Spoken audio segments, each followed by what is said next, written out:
Greetings. Yeah, sorry for the delay. I just arrived in the door. I ran into a massive traffic jam. Yeah, it was terrible. Uh, what can I say? 15 minutes late, unusual insofar as we never are late. And here I am, right back on the horse, ready to go.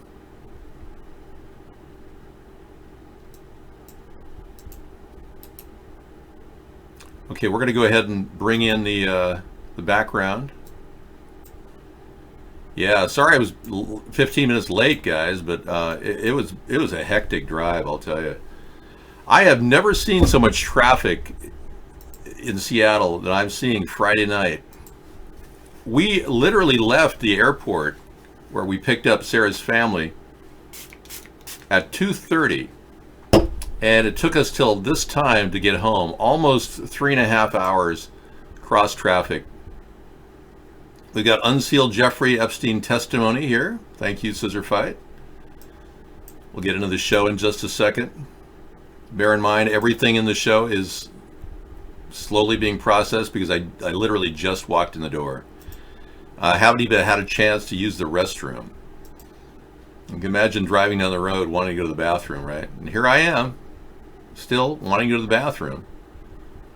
But hey, the show must go on. We can't stop. We won't stop. List new allegations against powerful men, according to an unsealed Jeffrey Epstein document. This is really, really good. I certainly hope this Jeffrey Epstein case unveils some of the sick, weird, corrupt activity that's been going on in our country, unleashed without any restraint. Now we're seeing people worried, which is a good start, because right now our country is a country that does not have any accountability. No one in the Democratic Party is standing up to the Russian influence in the election. No one is trying to stop this with prosecution, except maybe Representative Nadler, and that's been kind of a half-assed attempt, if you ask me. Hey, if you're watching us, we are at Cool Rock, by the way. If you haven't seen us, our site is up and running. We have the ability to broadcast, and you can get into our show through the VPN at Cool Rock. Actually, if you're on a VPN and you're trying to get in, Cool Rock seems to be able to get you in easier than if you were just on a VPN. They're blocking a lot of VPNs. So you can go through Cool Rock, you might be able to see our show and read the chat. The dark secrets of the Reagan era governing by blackmail. Okay, thanks, True Blue. I'll look at that too.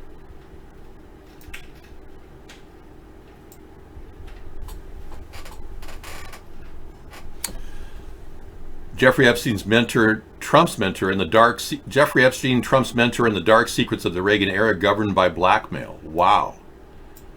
Now we're beginning to realize that a lot of our political officials have been bought off, and worse than that, been threatened with all kinds of blackmail over pedophilic activities related to Jeffrey Epstein. Wow. Thank you for coming in and hanging out long enough to see this show. Yeah, it's not easy when you have a show that is so time oriented. I told people we'd do a 6 to 8 show. I will be doing the full show. Hogslammer says best experience is to use CoolRock. Exactly. The best we don't have any lag time like with HTML5. Mark has lag time, whereas CoolRock is still running iVlog, which uses Flash, which is good. Okay, we got lots of stories peeling out for left and right about spy stories. Maxwell's and the Mossad spy story at the heart of the Jeffrey Epstein case. Wow, this is kind of like a really good thing that here we are Friday night, able to actually get a little hope that stories are going to propagate that will lead to the arrest of certain people.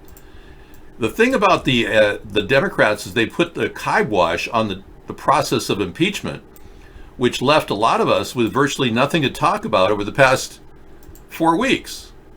We've literally got tons of links here on the side, all related to Russian contamination of the election, Russian involvement in all kinds of nefarious activities, and Donald Trump acting like nothing ever happened. And Dan Coates, the guy who's been saying Russia's been involved, ends up resigning last week.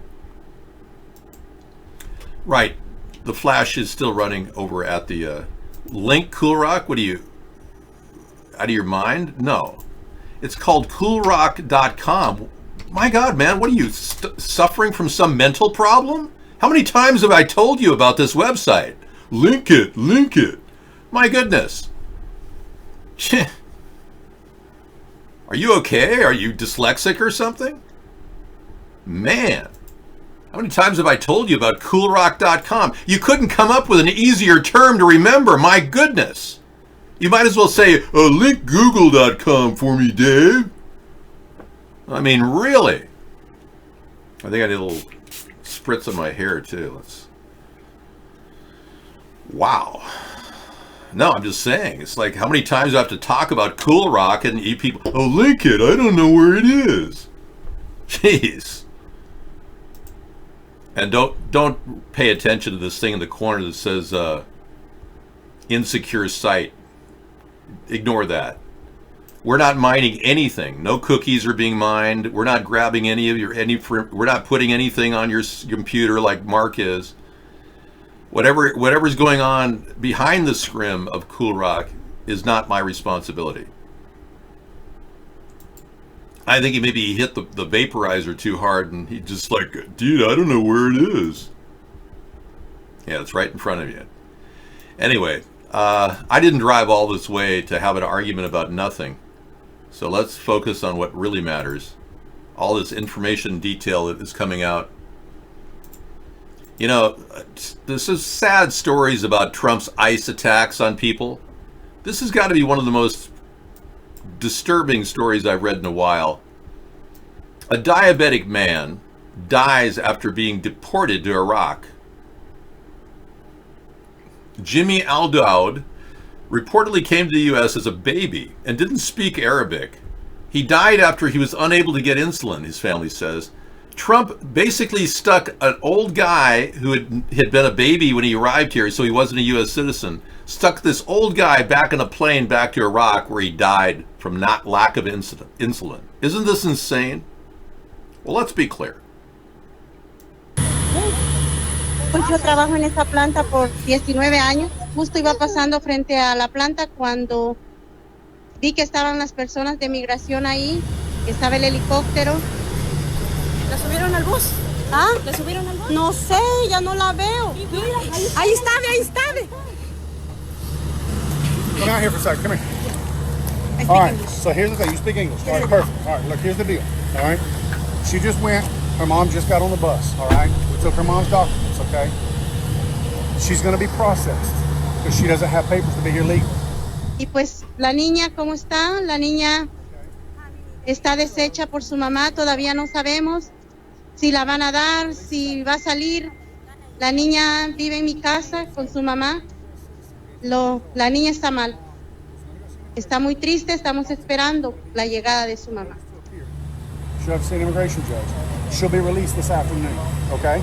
Maybe this today? Night? Yes. Pero Yes. si dice que le Tú van a dar. sabes, se siente feo que nuestra... It feels horrible to see that our community is suffering these attacks. And I don't side with you Republicans who think, oh, gee, the mom was displaced from her hometown in Guadalajara, so she had to move up here. It's her fault she put her child in danger. I don't buy that story. The Republicans are spinning the story, it's all their fault. Well, we're seeing lots of families pouring up through the border because of what apparently is a large population growth south of the border. Period. Okay? This was all predictable. That's why for 11 years I've been pitching the use of a fence along the border. And when Trump stole my idea of a 1,000-mile fence, which I actually calculated the area we needed to cover, he acted like it was his, and he says, oh, we're going to build a wall instead. We're going to have Mexico pay for it. Not going to be a fence, it's going to be a wall. Because he stole my 1,000-mile fence idea, in which we could easily implement very easily. The use of container homes could very well do this. Containers, they're only about $2,000 a piece. And you can line them up on top of each other, and it would make a perfect wall along the border. And the total cost, including labor, is $1 billion. Yet Trump hasn't done a damn thing to prevent people from flying in here. If we had a place where we could store them in containers, with little container homes, essentially, that would be better than what we have now, which are concentration camps where people are being abused. Abused so badly that recently 2 Border Patrol agents decided to kill themselves with a bullet. I seriously don't buy that story. I think that the Border Patrol agents were talking about the conditions of the workers, and their employer, their boss, said, you're not going to say anything, and right in front of everybody put a bullet in their head. That's what I think went down. They sent a message to every other Border Patrol agent not to report these atrocious crimes against humanity that are going on right now at our border. So the problem is really on Trump. Trump's the guy that stole my idea and didn't implement the fence in the past 3 years. So why would you be sitting around supporting Trump when he's a thief and he stole my ideas and he hasn't even implemented the barriers we needed to at least deal with a problem that's obviously a population growth problem? Hello? It's not the parents' fault. They're being pushed out of an economically deprived area. Wake up, people. Patoro, what do you got? Yesterday we exposed a new group of people that are trying to get closure on all the different cases of Boy Scouts that have been violated. Yeah, there's lawsuits now pending on Boy Scout arrests. They haven't amounted to arrests, but Boy Scouts have been violated. Boys have been raped by their scoutmasters. Rex Tillerson didn't do a damn thing to prevent that, by the way, when he was president of the Boy Scouts for 20 years. Now we're finding out there's a lot of pedos. They estimate up to 350 pedos in the Boy Scouts right now, ready to molest your boy when he goes on a camping trip. And our government's done next to nothing. Can you believe this? Look at this. State Department confirms alleged leader of white nationalist group is an employee and won't say if he'll be fired. Huh. So a leader of a white nationalist group is working for our government, yet he won't be fired based on his association of the white supremacy group. He's employed by the Department of State as a foreign affairs officer assigned to the Bureau of Energy Resources in D.C. The official was placed on leave as of Thursday, but they're not going to fire him. They're hiring white supremacists in the Trump administration. Unbelievable. Unparalleled levels of racism. And the Democrats are like, well, Donald Trump's a racist because he said people should go home to their home country. Well, I'm sorry, but Donald Trump may be a racist, but saying that people should go to their home country is not racist in and of itself. I find that rather interesting either. All right. Let me turn the cams on over here. We got cams, pro cams for people who want to cam up and be a part of our show. Hey, again, I'm sorry for being delayed today, but gosh, traffic is insane. I remember when I used to go to Bellevue and it was no problem going on the freeway. I used to drive there all the time. I've been to Bellevue a couple times the past couple of weeks. You know, the place where Bill Gates lives. I literally can't believe how the Democrats have ruined the freeway system there. They used to have a diamond lane. It worked great. Now they have the diamond lane turned to express lanes that you have to actually pay to go on. You have to pay like $5 to go down to Bellevue just to get there in time.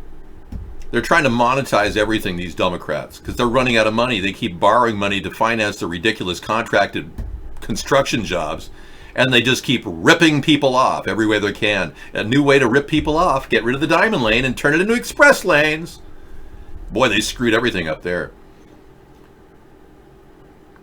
I know. Rodney's got a thing about our show. I don't know what it is. You'd think he'd find himself a girlfriend or something. Okay. Yeah, that story's there, and this is here. Under Trump, discrimination complaints and firing of disabled federal workers are on the rise. So he's firing disabled workers, and people are complaining about discrimination. This man is obviously working for a certain class of people, and it's not you and I. It's only people that fund his excessive, lavish, greedy budget. People that finance their position, like Betsy DeVos. She paid Donald Trump $9.5 million to become Secretary of Education. Now, I don't know where you come from, but they call that bribery where I come from. Yet nobody in our government has charged Donald Trump with bribery or Betsy DeVos. She also gave the Republican National Committee $200 million to get that job. Isn't this amazing? Yeah, HTTPS is a BS thing they threw in front of us recently, forcing people to change their names and get signature and certification. All this is part of the censorship being laid upon our government. Our government is laying it on heavy in America. In order to actually get seen by certain browsers now, you have to have an HTTPS site. For real. Now, apparently people go to Cool Rock and they go, oh, this is unsafe. It says not secure in the upper portion of the browser. You can't even get Cool Rock on some browsers. They won't even play it. But when you get there, you see this. See, they don't want anyone going to a nice site that doesn't charge or has any kind of problem getting in. No cookies are being mined, but they say it's not secure. Yet Marx is secure, even though he's obviously doing CoinHive. I mean, this is ridiculous. Ignore the not secure sign and get the Opera browser. It's the only one that'll work anywhere. Hogslammer says Google Chrome won't even allow me to use my cam. As you can see, I've got big arms.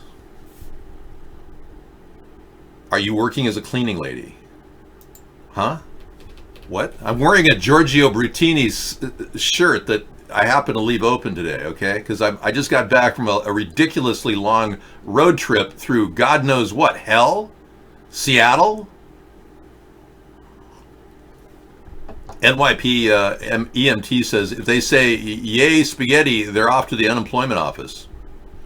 Well, Donald Trump hasn't done anything. He has not done anything to prevent the food stamps from going to illegal aliens. Of course they're coming into America. There's food here, and we offer food stamps to illegal aliens. Why doesn't Trump stop that? What the hell is wrong with this guy? He's got people coming into America going, oh yeah, the free food stamps, no problemo. You just have to get the P.O. box and send it there. Give the name of your brother-in-law who's a citizen as the address and then get the P.O. box. Actually, you can get paid through the bank directly. They'll give you the food stamps on your card. You don't even need a P.O. box. You, sir, are a scumbag. And I'm kicking you out of that show. Yeah. 117 has got to go. And same with you, 593. Anybody who complains about my muscular arms is out of here. It's fun being an illegal alien. You can get free money from Mr. Trump. The show's going to go on until 1 o'clock tonight. I originally set up a 6 to 8 show, not knowing where I'd be.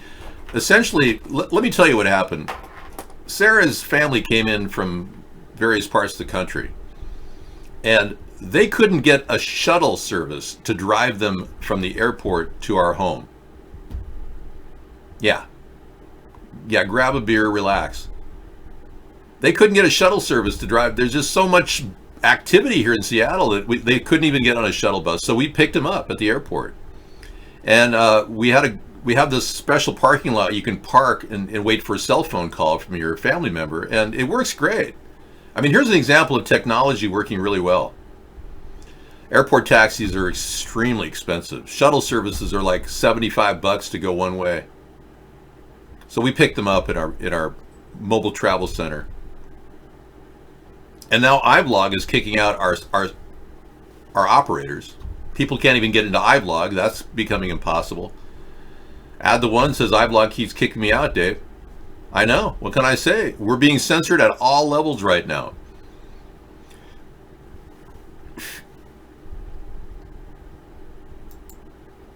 So we pulled up to the curb at the airport, and they had called us at the cell phone parking lot where we were parked. And I was looking around. I saw all these like BMWs and Teslas, and that's where everyone goes to pick up their family members. They just sit there waiting for the phone call, and then drive by and pick them up.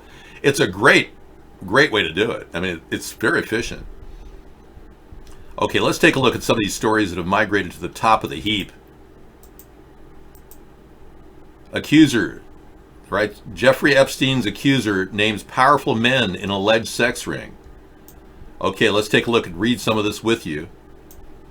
In newly unsealed documents, Virginia Giuffre claims that Jeffrey Epstein and Ghislaine Maxwell trafficked her to politicians, princes, and high-flying financiers, and among others.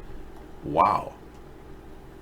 Okay, so a young woman who says financier Jeffrey Epstein and socialite Ghislaine Maxwell kept her as a sex slave also accused a host of high-powered men of being involved in Epstein's alleged sex trafficking ring, according to court records unsealed Friday. Virginia Giuffre, who says that Epstein and Maxwell trafficked her to powerful men for erotic massages and sex, and we heard last week that, Alan Dershowitz had a massage from a 15-year-old. We heard that. He claims he didn't have sex with her. Oh, yeah, sure.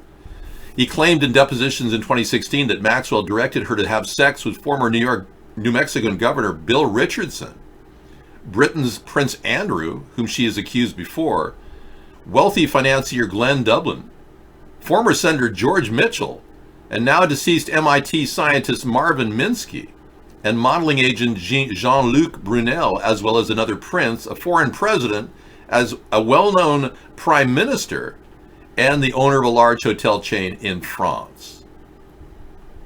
Now, as you know, Prince Andrew has denied categorically any of these activities, and he's very, very vocal about how he claims he was never involved with this woman. Yeah, so, I mean, let's at least look at this as an open case, not try to judge him in the court of public opinion. I'm not here to attack anybody at this point. I'm trying to get to the bottom of how many sex acts are going on with children that are being used against public officials as part of their plan. That's the big concern I have. So when we look at these cases, let's take a look at one in particular. Prince Andrew has openly stated he did not do anything. And I want to let him be on record saying he did not do anything. Right. Here he is. This is a first for British royalty. Today, Prince Andrew publicly denied he ever had sex with an underage American girl. I'm Carly Mallenbaum for USA Today.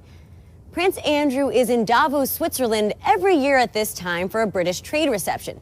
This year, however, he spoke about himself and referenced the sex scandal he's been named in. I've just wished to reiterate and to reaffirm the statements which have already been made on my behalf by Buckingham Palace. My focus is on my work. Prince Andrew is responding to claims made by Virginia Roberts, a woman who says she had sex with Andrew 3 times when she was a minor in 2001. Allegations about Andrew surfaced 2 weeks ago in a long-running Florida lawsuit. On Wednesday, Roberts shared more information, including salacious details about Andrew, the 5th in line to the throne. Roberts says she was working as a sex slave for convicted sex offender Jeffrey Epstein when she said she had sex with Prince Andrew and other powerful people, as she calls them. Of course, the palace has already denied the claims against Prince Andrew 3 times, and Andrew's ex-wife, the Duchess of York, has addressed the statements on air. These shockingly false allegations. No, enough. I'm not going to stand back and let a man that I've really admire as one of the greatest men I know, he's such a gentleman, and he does so much for his country. I am not going to sit back and put my hand in the cookie jar and say, oh yeah, poor Prince Andrew. It's not. He's a great man. According to our Royals reporter, Maria Puente, the fact that Prince Andrew himself addressed this sex scandal in public is pretty unusual. The last time a senior royal spoke publicly about something in their personal life was when Princess Diana talked to the BBC in 1995 about her failed marriage to Prince Charles. The description you give suggests that your relationship with your husband was not very good even at that early stage. Well, we had unique pressures put upon us, and we both tried our hardest to cover them up, but obviously it wasn't to be. Another person Roberts names is lawyer Alan Dershowitz. He's adamantly denying claims that he had sex with a 17-year-old Roberts. Dershowitz has been on a number of TV shows defending himself, including The Today Show this morning. I've never seen her, I've never met her, and I challenge her to come on your show and to repeat her allegations on television. She's hiding behind the litigation. Now, we just found out that Virginia Roberts was accurate when she said that at least he was with her. He just said in that testimony that he doesn't even know who she is. Dershowitz has been revealed now that Dershowitz has had to admit that he had a back rub from her. So he's already been in denial. This 80-year-old is in denial, claiming he doesn't know her. How do you not know somebody who gives you a back rub at 15 years old? This just came out. Virginia Roberts today. If you want, I mean, is that relevant? I mean, she was 15 when she was violated by all these men. What does it matter what she looks like today? Yeah, I mean, sure, she's gotten a little older. I mean, that's not to say she isn't suffering from the after effects of being violated as a young girl. This Jeffrey Epstein victim is coming forward, and thank goodness she is, and contradicting the statement that Jeffrey Epstein had nothing to do with her. He was using her as a sex slave when she was a little girl, allegedly. Yeah. There she was as a little girl. I mean, can you imagine how horrific that was to be with Prince Andrew there and having Ghislaine coax her on into doing something allegedly with him, which he denies categorically? Think about it. Our entire system is corrupt. How do you think they control these politicians? They get the dirt on them. They make them hang out with what appear to be 18-year-olds at a party, and pretty soon they're on to them, and then you find out she's 16 or 17.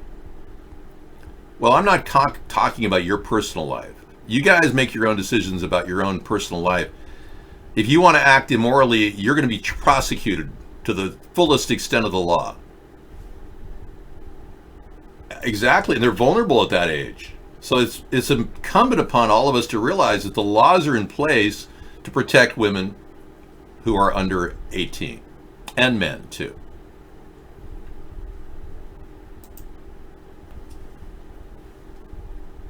Okay.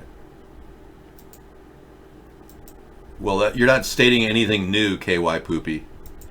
That's why we're here to protect people who are told to do things and then end up doing them. Another link regarding the blackmail process. Okay, boy, we got a lot of stuff on Jeffrey Epstein. It's just coming like crazy.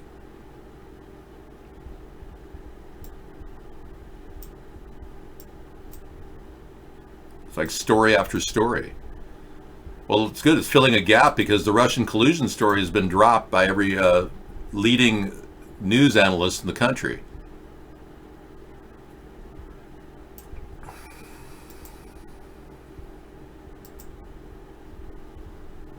I can't even go into detail on those. The amount of things happening in the country it's over the top. I'd love to be able to talk about all the Russian connections to our government, because that's really what's at play right now. But the Democrats don't want to act on anything. They want to pretend like nothing's going on, when in fact we're dealing with a takeover internally within our own country. Government by blackmail. Jeffrey Epstein, Trump's mentor, and the dark secrets of the Reagan era. Appalling for both the villainous abuse of children itself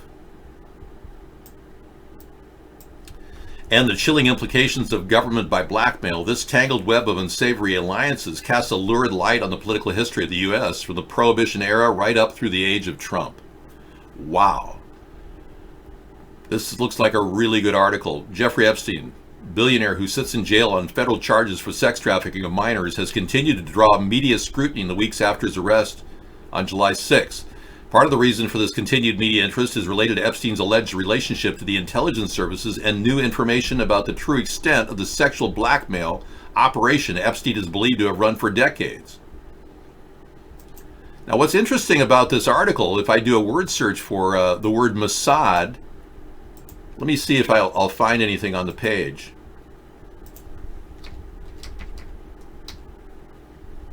Here it is. Okay. Apparently, Rich will be discussed more in detail at this time. There's a person in the mix named Mark Rich, and Khashoggi, the father of the Jamal Khashoggi, was involved. Particularly Rich was an asset of Israel's intelligence outfit Mossad, whose later criminal pardon by Bill Clinton was largely orchestrated by members of the mega group like Michael Steinhardt and Israeli politicians like Ehud Barak, who was one of the people on Jeffrey Epstein's call list. Okay, so there's a Mossad connection to Jeffrey Epstein that we really have got to get to, and we'll be looking at that tonight. No, I'm not stressed by my in-laws. I'm just happy I got them home in time. Yeah. Yeah, we've invited them to stay with us, and we want them to have a happy time. And, the nice thing is that they didn't have to, sit in some anonymous shuttle bus to drive there. We got a chance to talk to everybody.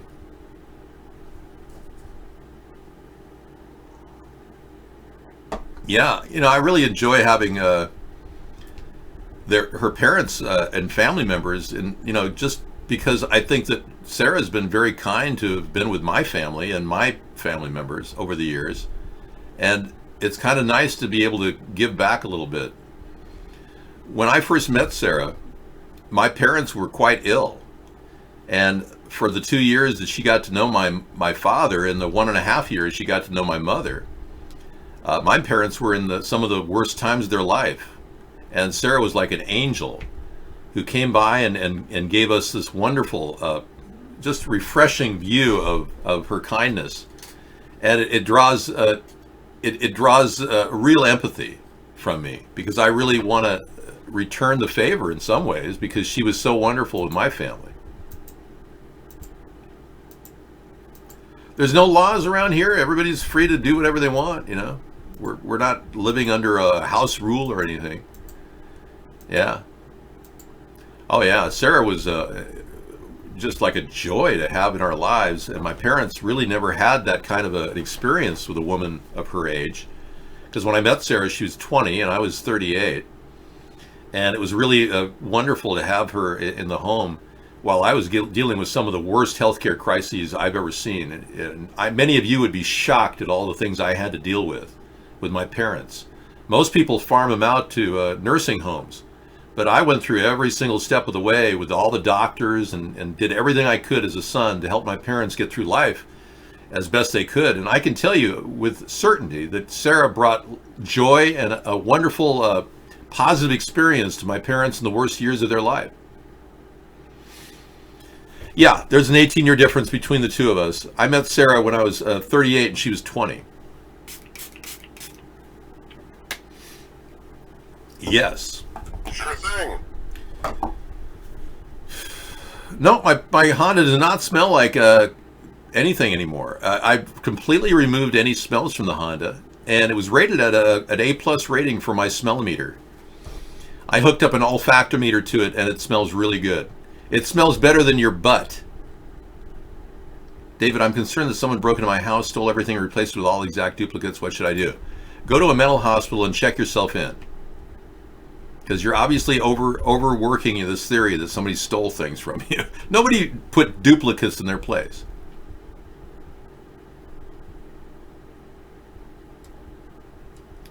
You have aides around the clock helping your parents, age 20 to 26. Good for you. Well, Petro, the offer still stands at the Vatican trip. We're not planning on going to the Vatican, but thank you for the offer.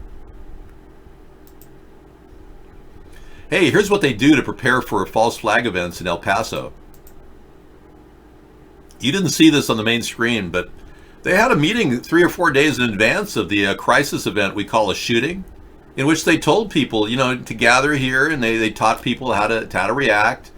This is 3 to 4 days in advance of the attack at the Walmart. The last person here closes that door. Okay, now we do rubber. Okay, we go down exit. That's gave us the south exit. Okay, by the mall, by the freeway. So at that time, I mean, he's coming from this side. You have to run down. The shooter's that way. He's over here in the others. Okay, he's in the others. Hey, well, sorry, they're over there. We don't know if he's there, but the cops are there. So my point is. Did you see a Target logo there? I think it was the Target next to the Walmart. Yeah. Kink this? I don't kink anything. I'll link it though. Yeah, check it out. You can sort it out on your own. Hey, Lee. Lockdown, okay? See you later. Yeah, be careful, okay? Okay. Don't come to the mall. Don't come to the mall. Don't go to the mall, okay? So these are all people organized to make it seem like they're fleeing a crisis event. Everything's all canned, and the government apparently finances a lot of these things. They're crisis events, and whenever they want to go live with them, they just hit the live button, and boom, the news covers it, and everyone's worried about a shooting again, and everyone's talking about a shooting. So much so that a couple days ago, somebody heard a motorcycle backfire in the middle of Times Square. And everyone started rushing for safety. One bang in the middle of Times Square. So we've been trained like Pavlovian guinea pigs now to respond to the sound of a loud noise. I would say that's a good thing. I mean, at least we're running from a loud noise, right? Well, 12 people were injured in the stampede caused by this ridiculous fear-mongering that's being promulgated by a very, very evil and corrupt nation pushing gun control on the American people. You're going to be removed from the show. Goodbye. Aides would want to stay in our house. They feel very safe with abusive boyfriends. That's nice. You were swamped with handlings, all kinds of stuff with your parents. Oh, I'm so sorry. Well, you've done a good job, and you should feel proud of yourself, having gotten through that. Yeah, promulgation and propaganda suck. Good point.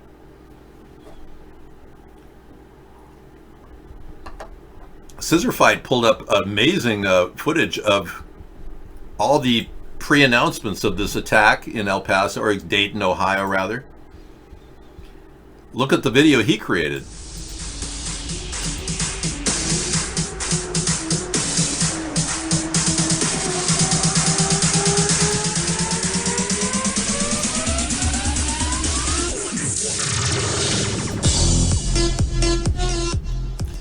Now, apparently, these postings occurred days before the actual event. So you have to ask yourself, how can they know in advance that a shooter's going to go shoot people? Well, did people really die? Believe me, I don't want to talk about all the things I had to do for my family. It's just beyond belief. The horrible healthcare industry. Oh my God. I mean, I could tell you stories that'll blow your mind. I don't even want to go there. Don't put them in a hospice. No. They get beaten up and slapped around in a hospice. Yeah, your parents who took care of your little babies, loved you, cared for you, get slapped around in a hospice. If you have to, I understand. If you have to send them to a nursing home, I understand. But try to avoid it if you can. Truly.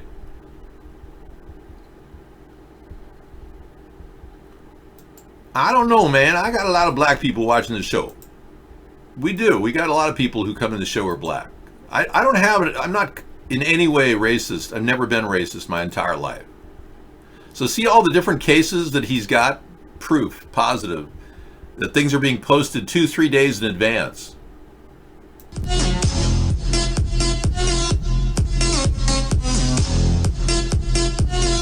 Hey, I'll link you to Scissor Fight's link at 153news.net.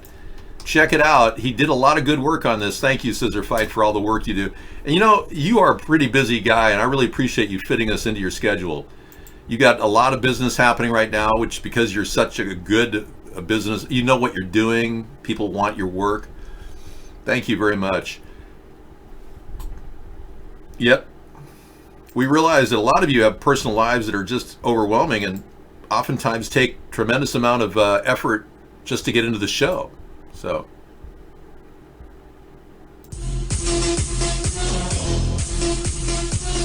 they pulled the page when the people found out that they'd posted too early, but says it could be you or it could be us. The page no longer exists. Thank you. Then we had an eyewitness telling people that she saw 4 shooters in El Paso.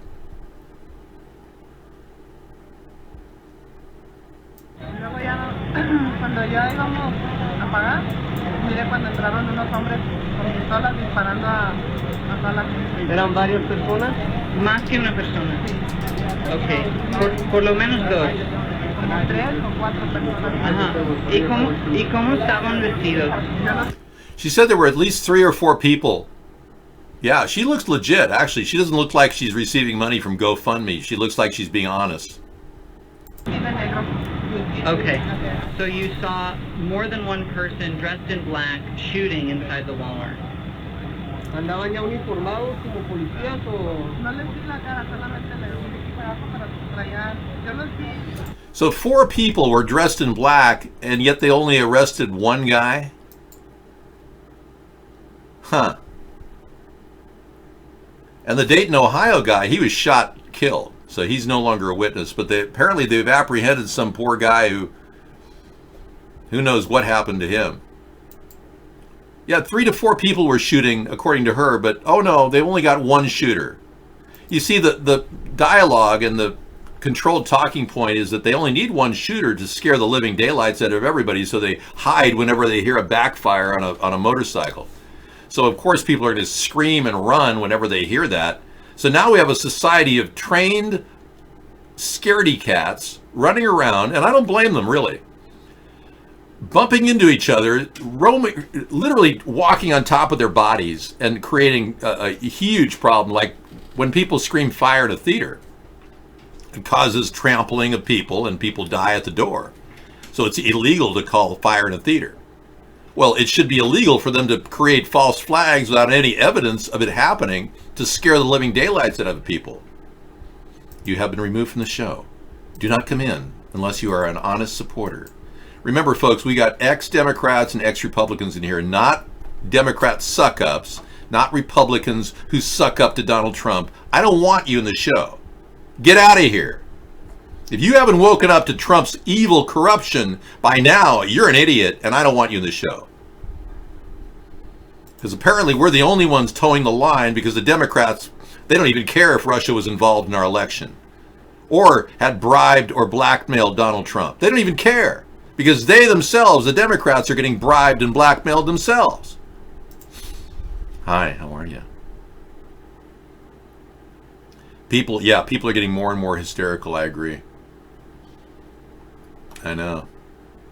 Are you getting more and more hysterical? Because I'm not getting. I'm pretty much calm. People are getting more and more, I know. It's a problem.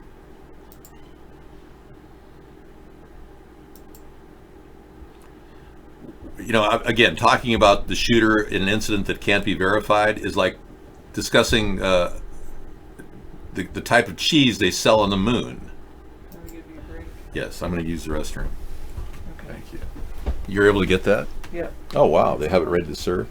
Yeah, that's right. That's so cool. Oh, thank you so much. I'll be back. Okay. Hello, hello. Yes, Dave. Oh, wait. He didn't take the fruit spray. Yes. Oh, is it at your house, Bengalitis, or mine?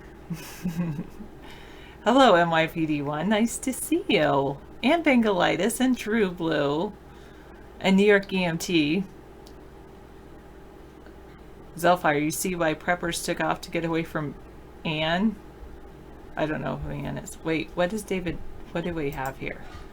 You have something showing, so you don't see me. I think we should look at me. Hello, Tiddly D. Thank you so much, by the way, for the pro account. We appreciate it, and so does Hog Slammer and all the other people. Even though I don't know what I'm looking at with Hog Slammer's video feed. But that's okay. That's okay, Sarah. All right. Hello, Scissor Fight. Aw, hugs to you too. And hello, Double Cross. I don't know.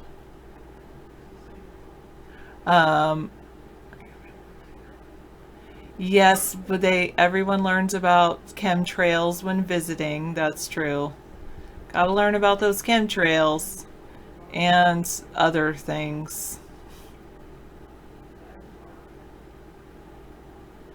Yes, David did say yeah, I know. He was actually, it took more than 3 hours. That was like, it was actually, well, 11. We left at 11-ish, 11 to 6, so 7 hours to get family. It's the duty of family to pick up family from the airport. I guess David's my family now. You picked up my family. So, yeah. Actually, for a month. Self-hire for a month. Which I'm very happy with. It's going to be a great visit. Oh, 2:30. Well, 2:30 is when they got in the vehicle to drive home. And so that's why he said 2:30. But we left our house this morning at like 11. So from 11 and then got to the airport and then had to wait a little bit. And then from 2:30 to 6 getting home. Or a little bit past 6 because I know he came in a little bit after. I know now he has to put up with him for a month. But I'm really happy because this... family members I really want to spend time with, so that would be good. Does that mean there will be abstinence while they are there? That kind of abstinence? Probably. We'll see, Bengalite. Well, they have their own room and it's on the other side of the house, so maybe there will be, maybe there won't be. I don't try to put pressure on those kinds of things. I don't know, Sosadi, maybe. But is it any worse than I normally am with him? No. Sometimes New York EMT, it all depends on how I'm feeling, right? What did you talk about, Bengalitis? Abstinence? With the antique, I wouldn't believe it. You talked about abstinence.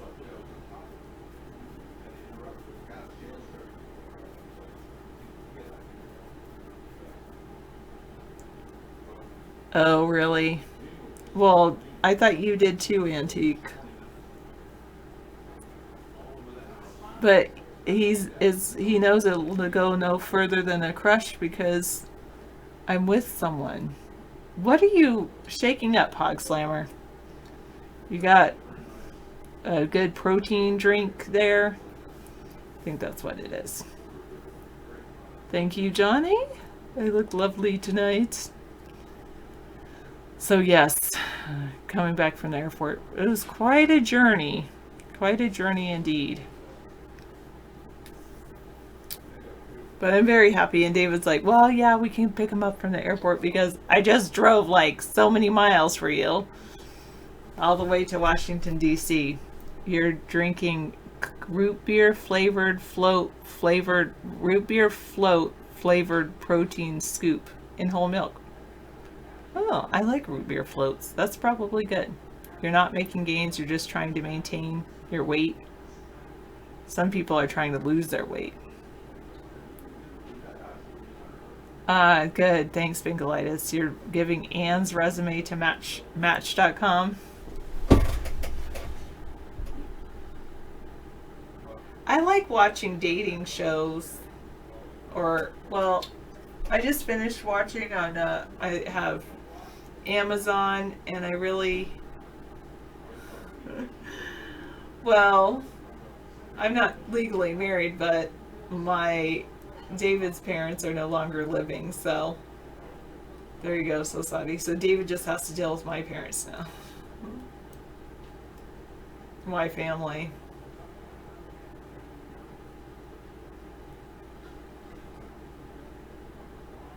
I personally think it would help them. I don't like Trump to the lady. I don't know if you know that about me, but I'm very far from Republican. I'm not a Democrat either, but I don't like Republicans. And yes, I hate mosquitoes. That's the only thing I hate more than Trump. Mosquitoes. No. And there's other things, but that's pretty much it.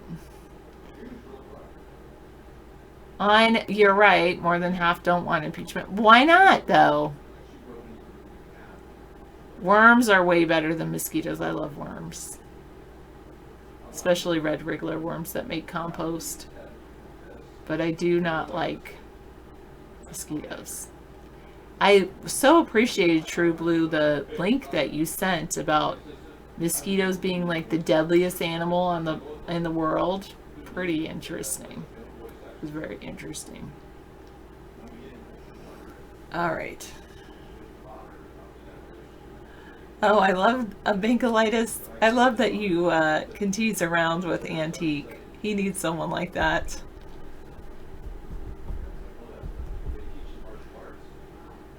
You're showing your new keyboard? Or a YouTube video of your keyboard? Well, let me add one of two, 13 seconds. I don't want to watch it at. It's a USB gaming keyboard. Detailed unboxing. Awesome deal. Nice.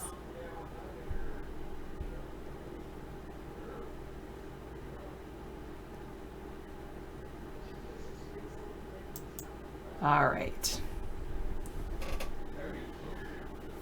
Yeah. Well, I met with a Democratic representative who does want impeachment. But I don't know how the senators feel. The senators wouldn't be the ones that would impeach. They'd be the ones that would do the trial, but it would be up to the House.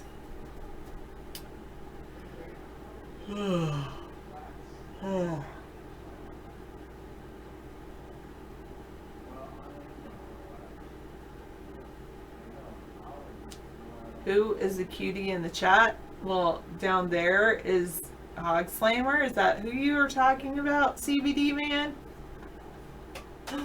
If you're talking about me, my name is Sarah. I thought you already knew me, CBD man, but maybe you're a little on something other than just CBD. Talking about, like, maybe you're doing a little THC, so you don't remember me. But yes, my name is Sarah, and I am here. David did catch you all up that we went and picked up some family members from the airport, my family members from the airport. He was so kind to do that. I really appreciate it. And yeah, you're on massive amount of THC. I'm on 0 THC. Even though it is totally legal here in Washington State. I don't do that. I have used CBD oil for my cat though. But yes, it was super nice, and I I really appreciate David driving to the airport to pick him up. And he's such a good driver, and there was traffic, and I would probably have my doubts about driving that, but he's so good. Yes, somebody sent me a link. It wasn't CBD, it was THC with tea tree oil. I was very interested in that. I think I misplaced the link though.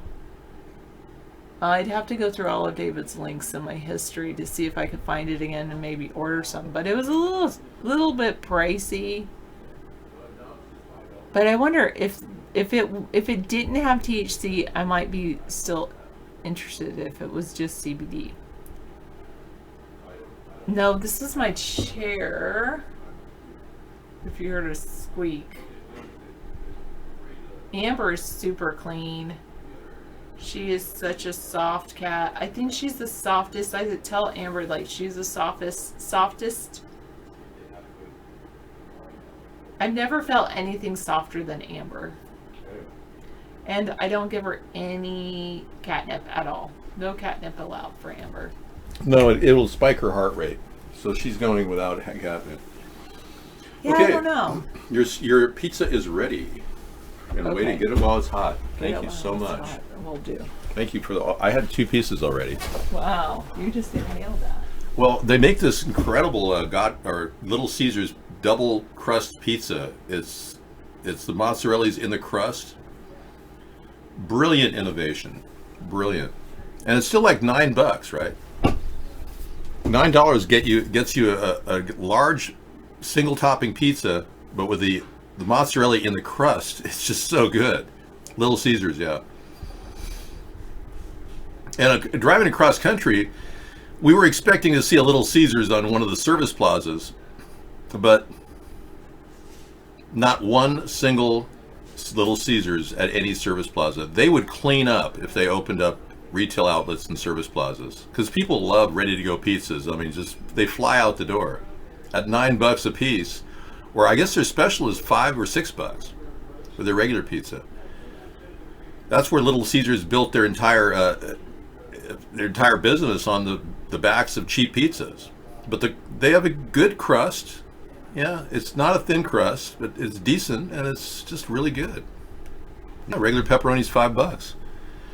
Sarah turned me on to Little Caesars. I used to get pizzas at Costco, thinking, well, a pizza, a double topping, single slice, $1.50, or $1.99, I guess it went up to. A combo pizza. The taste quality is night and day. Little Caesars tastes good. Costco tastes like something a computer made. Which pretty much is the case. Costco has a computer make their pizzas now. It's actually a robotic pizza maker that rotates and puts the exact amount of ingredients on every single pizza. So you really never know, if there's a human touch there. We experienced a Costco in Charlottesville, Virginia, that had organic hamburgers, and it was really good. A double hamburger, organic. Everything on the thing was organic buns, organic vegetables, everything. Really, the ex-owner of the Detroit Red Wings owned Little Caesars. Did not know that. Anyway, the organic hamburger was incredible. Costco's trying it out in Charlottesville, Virginia, but the lady who had to make the hamburgers, she was like going, "Oh man, I got to make hamburgers all day." They actually have a real person making the hamburgers. Imagine that.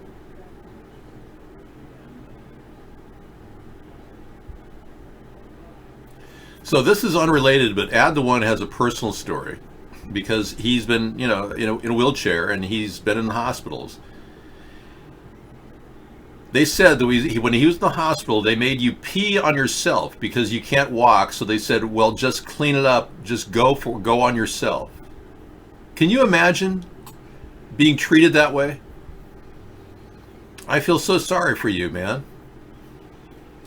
It's as though you don't even have dignity when you become disabled.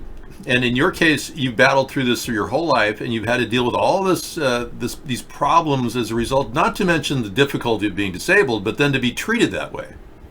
It just blows my mind that in fact, nursing homes I was talking about earlier, they're not being checked for for quality control. Ever since George W. Bush, they've gotten rid of the 800 number, which you could call up and complain about somebody mistreating your family.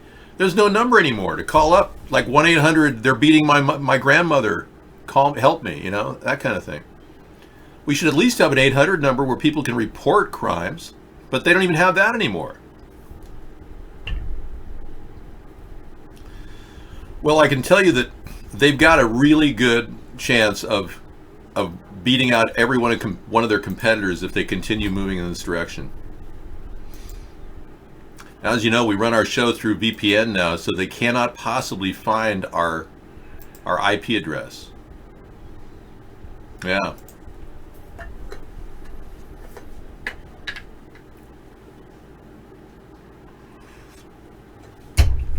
Okay, let's take a look at more of these Jeffrey Epstein stories that seem to be promulgating.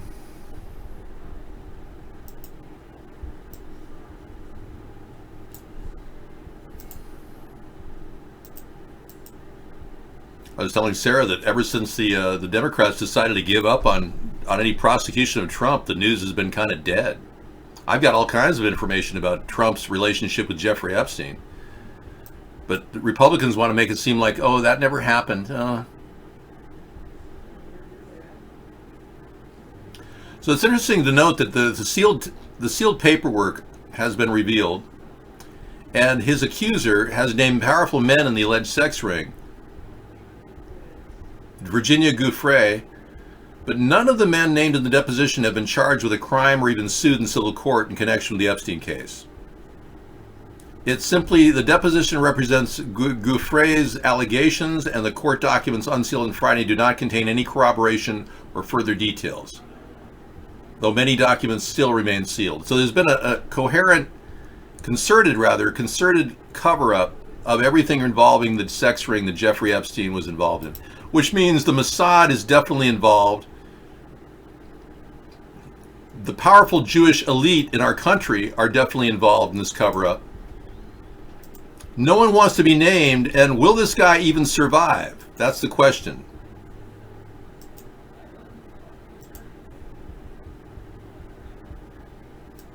No, that's not my IP, dude.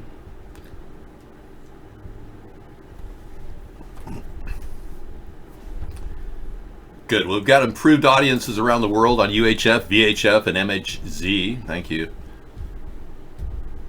One of the best pizzas you've ever had came from an advertised New York pizza, and they were true to form. Wow.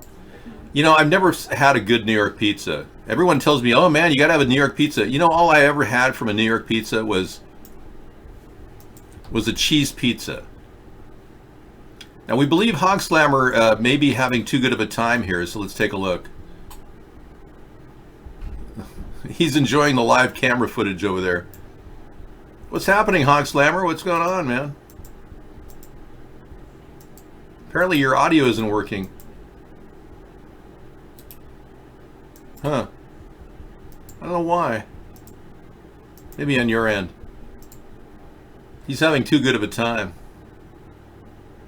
Oh, he's opening up his bud? You're going to take a little smoke on that bud, huh? This bud's for you. All right.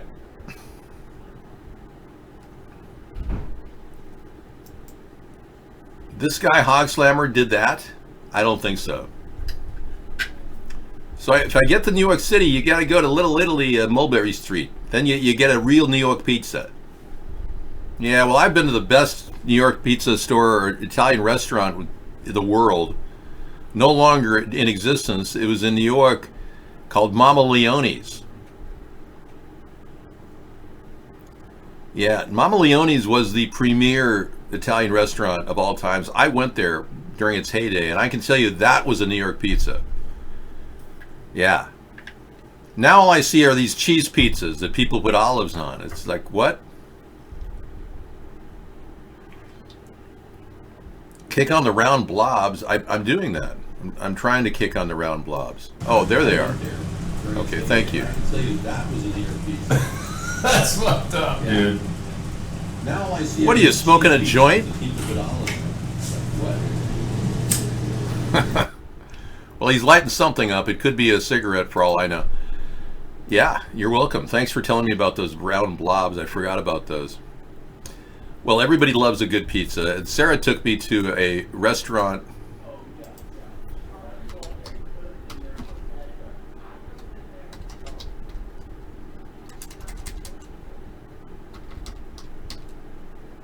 A tomato restaurant in Spokane, Washington. And Tomato Street, there are two of them. And we were in Spokane, and we had a long drive. We had a very bad experience in a motel. Hang on. In a motel, we had to get out of a motel that was like this dive. We had to check out of it. And then Sarah took me to this place that she had been to with a friend in the year prior, and right across the street was the Tomato Street restaurant. And we went to the Tomato Street restaurant in Spokane, and it's got 4.5 stars, and that was incredible. That they put out a really good thin crust pizza, which I do like the thin crust, but I also like these thick crusts that Little Caesars makes. But man, she took me out on a date, and it was just so great. We had such a bad day, our first leg of the trip, that I had told her that I'm ready to go home again. And she said, I'm going to take you across the street to a restaurant. And we stayed at one of the nicest quality inns in the country. It's got the highest reviews. And across the street, or a mile away, was this Tomato Street restaurant. And they were really incredible. Yeah, really good. All right, thank you very much for that. You could taste that it wasn't salty. It was actually made with herbs over a long period of time. The tomato sauce was slow cooked with herbs in it, not a lot of salt. And therein lies the secret. If you get a tomato sauce that's really, really salty, it's not like eating slow cooked oregano and basil.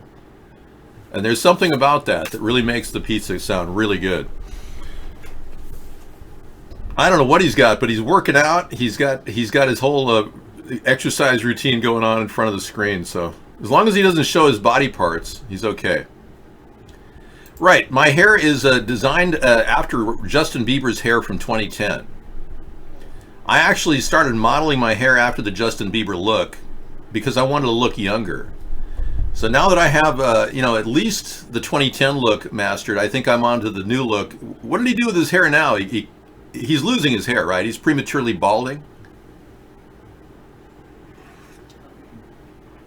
I didn't comb it with a feather duster. I combed it with my hand. Yeah, this is called a hand comb. There you go. Is that good enough?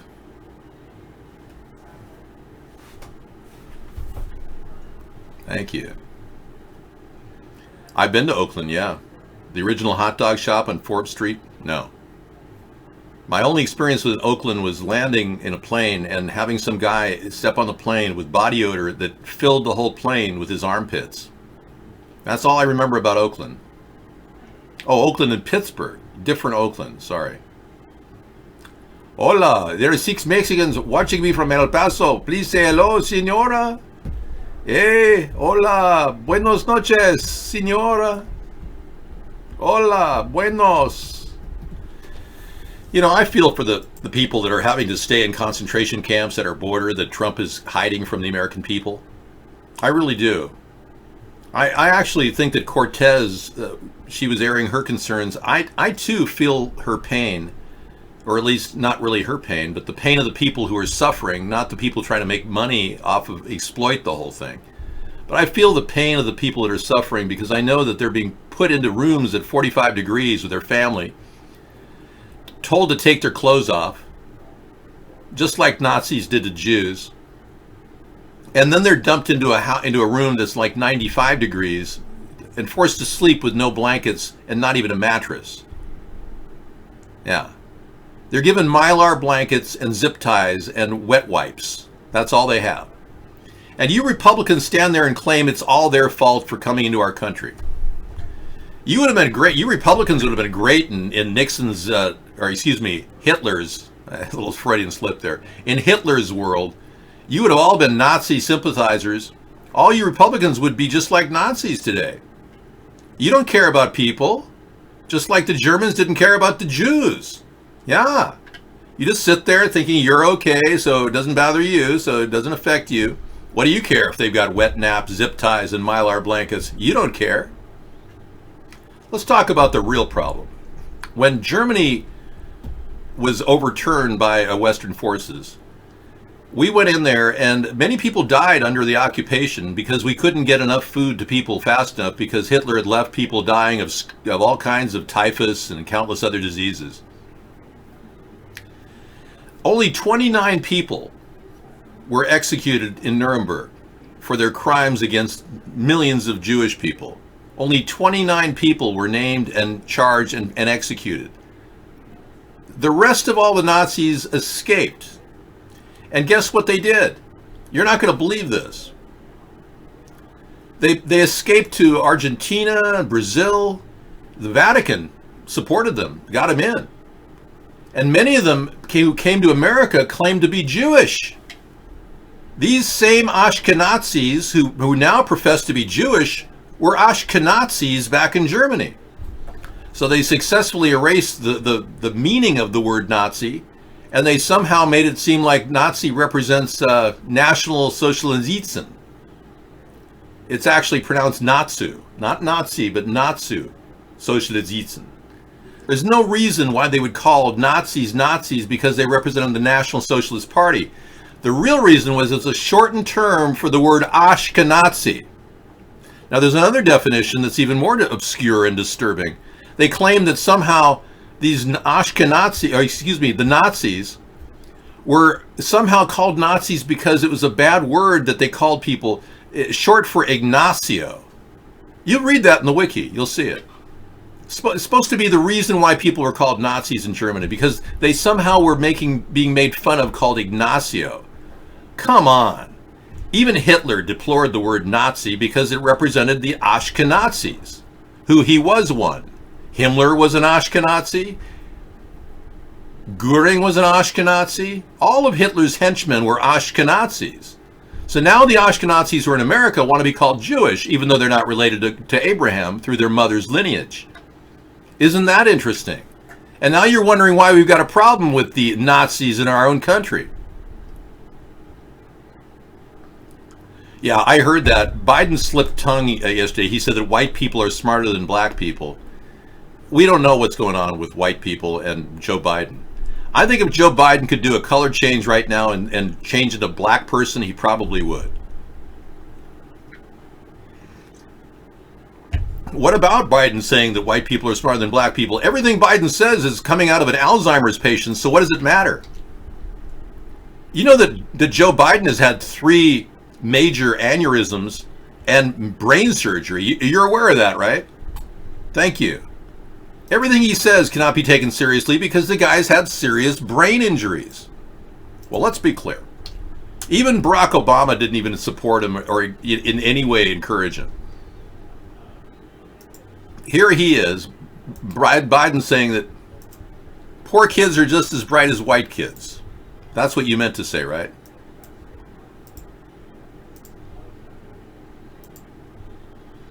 Why his slip-ups matter. This is what he said. We should challenge students in these schools to have advanced placement programs in these schools. We have this notion that somehow if you're poor, you cannot do it. Poor kids are just as bright and just as talented as white kids. Wealthy kids, black kids. Poor kids are just as bright as white kids. Yeah. So apparently white kids aren't poor, according to him. Well, I'd like to take him to Virginia Beach and show him all the families that are exploited and lose their children to pedophiles in D.C. You know, you'd think Virginia Beach would be a beautiful city with lots of opportunity. People live in squalor. White kids are living in squalor in Virginia Beach because they're being abducted by pedophiles in Washington, D.C. And no wonder they don't want us to talk about Comet Pizza or Pizzagate, because we'd be asking the right questions and getting to the truth about child abduction in Virginia Beach. The highest number of abductions in America is going on in Virginia right now. The lowest number of prosecutions for pedophilia is going on in D.C. and in Hollywood. Let's not forget the Vatican, home of the snakehead. I tell this to people who are Catholic because I was baptized Catholic, so technically I'm, in the eyes of the church, still Catholic, but they think everyone baptized is still Catholic. But the little strange, bizarre twist here is that the Vatican decided to build a building shaped like the head of a snake. Look at this. This is not a stretch to say this is like the head of a snake. I mean, look at this. It's amazing. This portion is like a snake here. Yeah. And then up above, look at the inside of the Vatican. Looks just like a snake. What's going on with that? I wish Pope Francis could explain this to me, why he would choose the head of a snake and the body of a snake to build their new buildings. Could he please get back to me? Thank you. I'll be waiting on speed dial. We have a person that claims to be the secretary to the Vatican, the Pope himself. He can relay the information. We see that, there's all kinds of doxing going on. They can't stop the message, so they keep trying to alter it by pushing BS advertising in front of Vaughn's site. Mark Vaughn has made $900 million censoring me. I have made not 1 cent on this show. That is incredibly lopsided. So whatever happens on the karmic side of this whole thing will eventually come back to haunt Mark, I'm sure. You don't get $900 million for keeping an American group of people from building a grassroots party and expect to not be charged with civil and criminal charges. Yes, he has, Johnny. Yeah, he has made it. I'm purging you. I didn't have to cook for my in-laws because they said they wanted to buy us dinner for giving them a ride, So I'm here. I was driving by the casino that's $26.95 per person for dinner. And I said, well, we can do one of two things. It was like 4:30. I said, we can stop at the casino right now and you could buy us all $26.95 dinners. And I could do the show from a McDonald's nearby. Or we can go all the way home and I can come in a little late for the show and you can go back and get some pizzas. And we got these double stuffed pizzas over at Little Caesars. And I'm telling you, I love these things. And I normally don't eat GMO food, I'll tell you, but you can't help but love a mozzarella stuffed crust. And it was really good. So they bought a full, large, I guess it was a salami or pepperoni pizza and a full, large sausage pizza. I like sausage more than pepperoni, but we'll have pizza slices, in excess, so it's not like anybody's going to go hungry. And everyone got their fill, It's not like we're eating a balanced meal, but we're having food and it's tasty, and gosh dang it, why not? It's Friday night, right? Treat yourself. I don't even know what the dependable is. Dave, should I be embarrassed when a street hooker stands in front of my car in the street? No. It's just because your car looks good. You're attracting a lot of street hookers. They want to make sure that they look good next to your car. Well, I'm convinced everyone I'm not a robot. By eating average pizza, people somehow think I'm normal like you. Anyone who is ashamed of their white privilege, and Patricia Arquette has said that, they need to go back to the Dr. Laura website and learn that Dr. Laura is really the example of all white people who are not racist, but who simply said a bad word 9 times in reference to other people saying it, and she lost her entire career online. You know who Dr. Laura is, right? She had the famous gay list of people.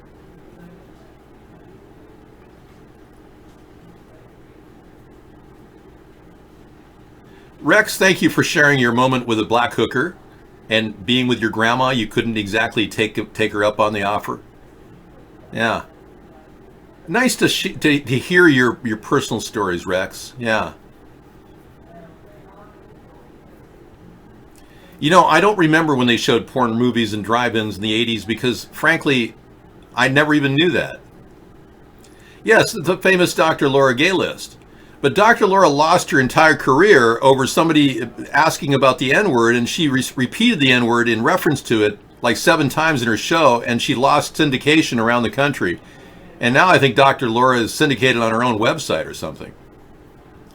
I definitely would not donate to the Jimmy Carter campaign because he's not running. But Jimmy Carter was a good president, and I do believe that he would have made a better president if he had not lusted after a Playboy magazine. The word that Dr. Laura used was the N-word, which I would never use. Okay? I've never said a racial slur in my life, and I got to tell you, I've been a victim of racial slurs throughout my whole life. I've been called whitey, cracker, honky, Wonder Bread. You name it, they've called me these names, who they are. I mean, anybody who was prejudiced against white people, I guess, called me these names. And I have never returned that in any way. I'm very proud about that. I did, however, do a blackface video impersonation of Barack Obama, which, we'll make no mistake about it. I couldn't have done it with, had I been a homosexual Muslim, I might have been able to pull it off, but, well, that's a double entendre. Had I been a homosexual Muslim, I might not have been able to pull it off.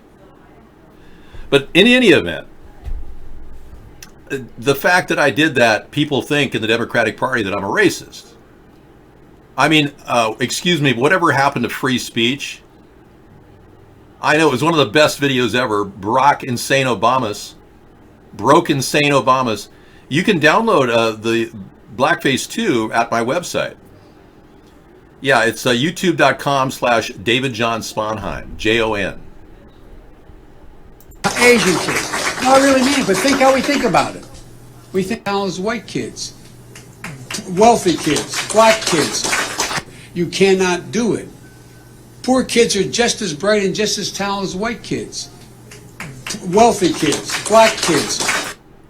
Poor kids are just as bright and talented as wealthy kids, white kids. This guy's all over the place.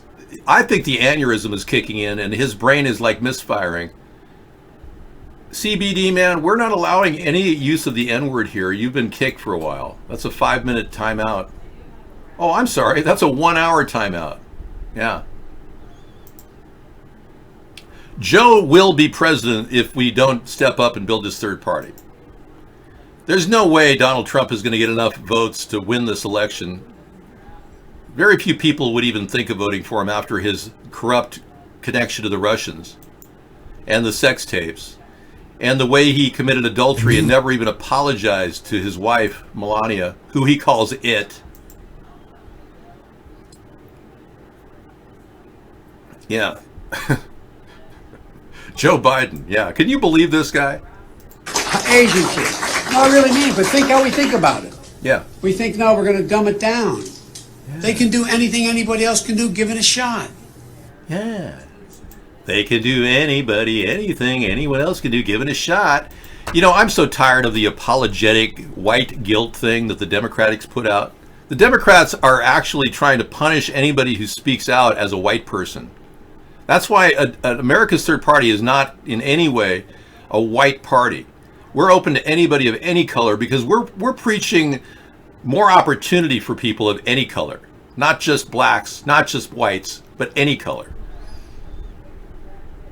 And Marianne Williamson wants to spend $500 billion on reparations. I mean, I should get reparations for not having a college education due to being violated by affirmative action. If blacks could get reparations for their great-great-grandparents being slaves, I should get reparations for missing out on a large income over the past 30 years, thanks to a discrimination due to the fact that I'm white. Yeah. Well, let's be clear. Well, David is not exactly white. He's Caucasian. Caucasian? David, do they call you Milky? I've never been called Milky from anybody. I believe that I should get reparations for being white. Caucasian. I find that offensive, don't you? Where is Caucasia? You know, I know about Asia, but where's Cock Asia? That's what I want to know. Now, Hog Slammer's in there getting loaded, or whatever he's getting. What's going on, man? What's happening, man? How's your back feel, man? Are you feeling better with your back, your spondylosis? Where is Cock Asia? You know, I know about Asia, but where's Cock Asia? That's what I want to know. Now, Hog Slammer's in there getting loaded, or whatever he's getting. What's going on, man? What's happening, man? There's some lag here. How's your back feel, man? You feeling better with your back, your spondylosis? Oh yeah, my back is feeling much better. I have a TENS unit now that I use every morning. Good. And almost broke it, showing it to you, but you know what I'm talking about? Yeah, those are good. They put out little electrical energy to kind of minimize the real pain you're suffering from. Oh yeah, my back is feeling much better. I have a TENS unit now that I use every morning. And, Yeah. You've been called white boy in public by some black kid, Rex? Yeah, you don't know how do you talk? Yeah. Yeah, that's Hog Slammer. He got the TEMS unit going, so he's got minimal back pain. That's very good. Good to see that. Right on, man. Massive delay, I know. It's okay. It's okay time. It's okay time. So we watched the show through a hub that I created. I created this hub at Cool Rock. And Cool Rock is an incredibly flexible site. You can watch us and chat and get past the Cloudflare screeners who are knocking out your VPN, and you might even be able to get into the show. But what is Cool Rock? Well, it's the brainchild of me.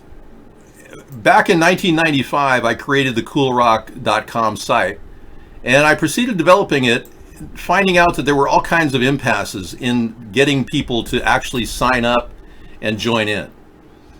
So after Cool Rock, we created the Cool Rock Party in 2005, much later, I mean, virtually 10 years later. And the Cool Rock Party was designed to create a political party about saving the planet or saving our world, our environment. And we did some tests and found out that the Cool Rock Party was perceived as being some sort of a drug-infested hellhole. Well, I didn't want to be known as a drug-infested hellhole, so we decided Cool Rock had nothing to do with drugs, but we just decided to create America's third party. And now we're going back to Cool Rock and my original concept to create a social platform for all of you to watch the show and interact without censorship. And it's working. But the best thing about Cool Rock is the template we use, the Scraplet system that Steve Rapidi created. Gives you the ability to move anything you want around your own screen. So I've strategically made it so that you can resize anything you want. And if you ever have a problem, just hit refresh and it'll come right back into form. But on the Cool Rock site are a couple of great buttons. This button right here is Web Oasis. Will take you to one of the best sites in the world to access the entire internet. What you're looking at is the Matrix, a massive portal to the entire internet. You can find anything here and just travel and learn and grow. You can also get into stocks, radio shows. There's all kinds of ways of learning how to manipulate the computer system you have so it works for you. Best thing people like is the arcade button here, which opens up another page, which gives you a zombie killing game, mini golf, racing, pinball, slots. And it's just one of those things you can do in the show itself. You could actually play this while you're watching our show. But getting back to Cool Rock, we also have our YouTube channel on the upper left here, which shows you the YouTube channel, and this button right here takes you to our 30,000 hours of broadcasting, all recorded on YouTube. You can go take trips. I'm David John Sponheim. I'm America's write-in presidential candidate for 2008. I believe... That was me back in 2008, believe it or not. And we are ready to go with an unbelievable assortment of stuff at Cool Rock. You go down here, you can play interaction piano with a computer system. I just simply typed in 3 notes and that's what it spit out. Look at this.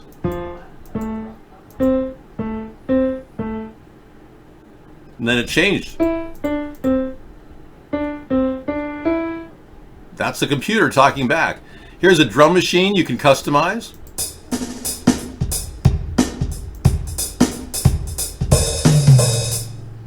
And we've also got some harps down below and all kinds of tools, utilities. You can record songs from one of our buttons here.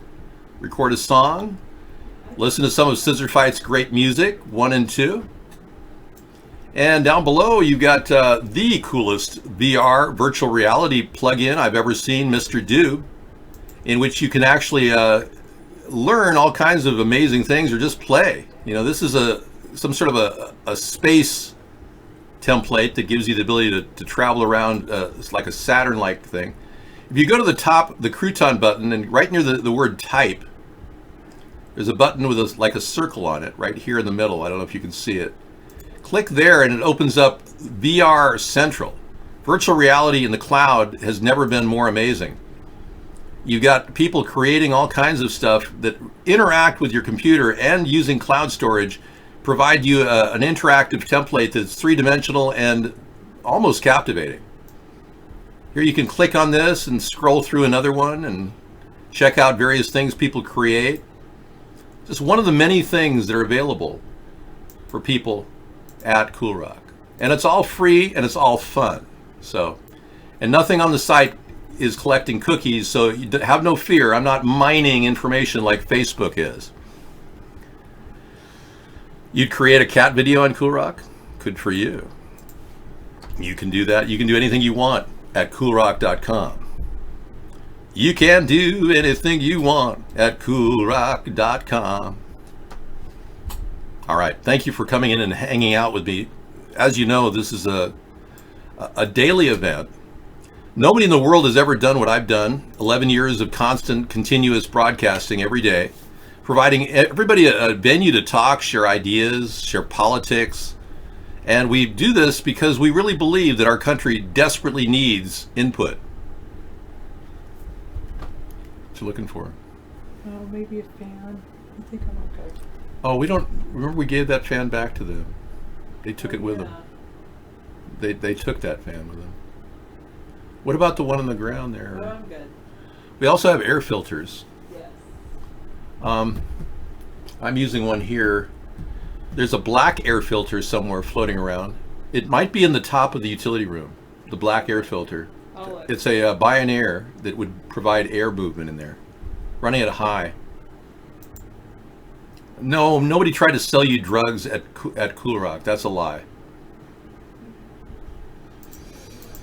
All right, thank you.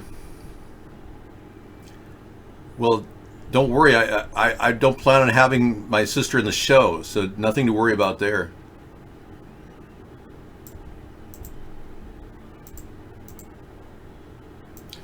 So this came to our attention tonight. Under Trump, there have been a massive amount of discrimination complaints. Not just Omarosa, claiming that Trump used the N-word a couple times with her. And we're still waiting for her book, by the way. But the government fired 2,626 disabled employees in 2017, a 24% increase over 2016. So clearly, Donald Trump is firing disabled employees at an alarming rate. Very prejudicial, very discriminatory, indicative of an extremely biased president who has no clue as to how difficult it is for people to be disabled and still hold a job. Now here I am undisabled, non-disabled, and I don't even work. Well, Dr. Laura has a reason to be upset, Cannibal's husband. Yes. She lost her entire career because of the N-word. And it was a terrible thing for Dr. Laura to even say those things on screen, even though she was referring to other people. Are you saying I'm not intelligent? And that's something disturbing, Mad Dog. Do you expect to be in the show much longer, or are you planning on leaving for a while and dealing with the band? No, Mommy and Daddy never gave me any money at all. I had a house that I inherited from them where I cared for them to the last days of their life. You didn't know Dr. Laura lost her syndication because she used the N-word 7 times? You know, Campbell's husband, for a man who studied Dr. Laura's gay list all these years, surely you should really look into it deeply. Yeah, you should be much more knowledgeable about her naked pictures that are published online. All those things are very important.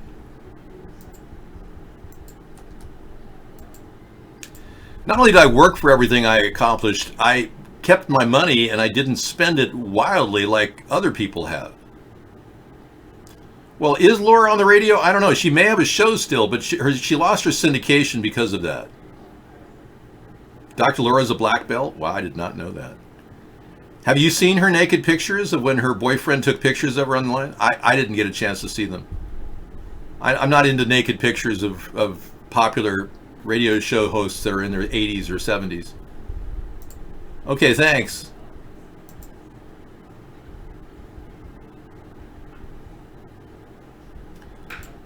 Trying to figure out what kind of...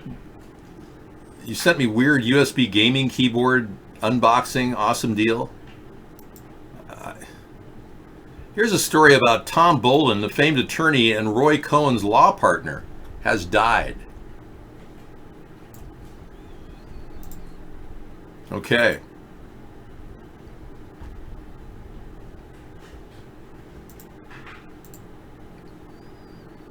Tom Bolin, Roy Cohen's law partner. Remember, Roy Cohen was Trump's mentor. Roy Cohen was one of the most corrupt lawyers in mob history, and here's his law partner who died. Famed attorney Tom Bolin died Saturday at the age of 92, following a life of service to his country, the conservative movement, and journalism. He may be remembered as a Republican powerhouse who did legal work for the Trump family and was a partner for lawyer Roy Cohen. Wow. You know, I can't imagine people talking about these people in a positive vein when they were mobster lawyers all these years. Why should we give these people any moment in the sun when they should be held accountable for their actions in darkness? I'm not going to give this guy any time here. You're out of here, dude. Now, if you really want insincerity, let's check out Beto O'Rourke's response to the El Paso shooting. Incredibly saddened, and it is very hard to think about this.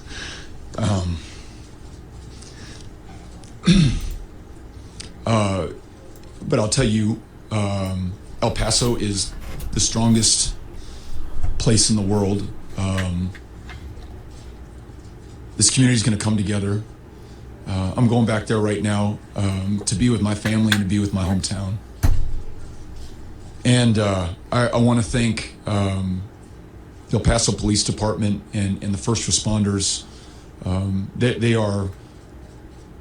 there right now, and we're going back to be with them. I am incredibly saddened, and it is very hard to think about this. So that's a guy who's incredibly saddened, and it's very hard to think about this.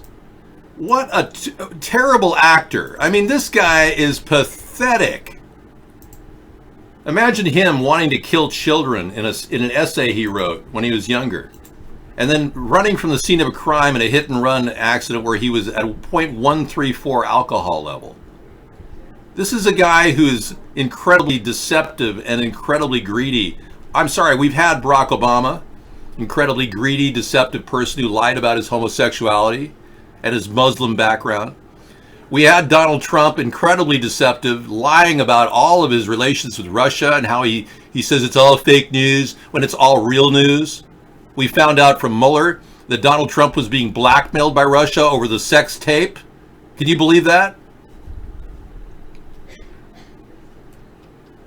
Yeah, I don't think the use of the N-word is appropriate, period, whether a black person says it or a white person says it. That's why we pulled CD Man out of the show for 1 hour. I don't like the use of the word N. Yeah.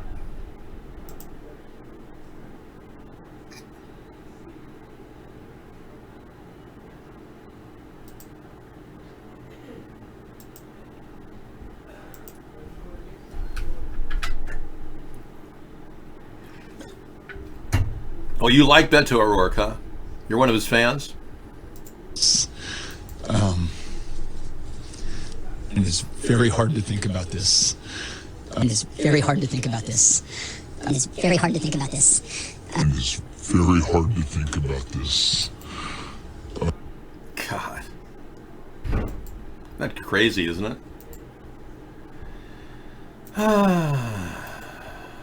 Okay, let's get back into the thick of things. The Jeffrey Epstein stories, which we've gotten tonight, are pretty interesting. For lack of anything real, let's talk about what people are talking about, which may or may never ever face the side of a courtroom. Apparently Epstein's so protected, he's been covering for so many people, even under Reagan.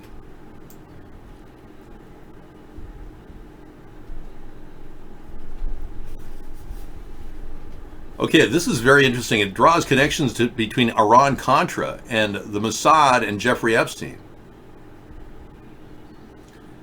So apparently the domestic propaganda program that the government's been doing for many years was technically illegal and required that the CIA outsource the job to the private sector to minimize the risk of fallout.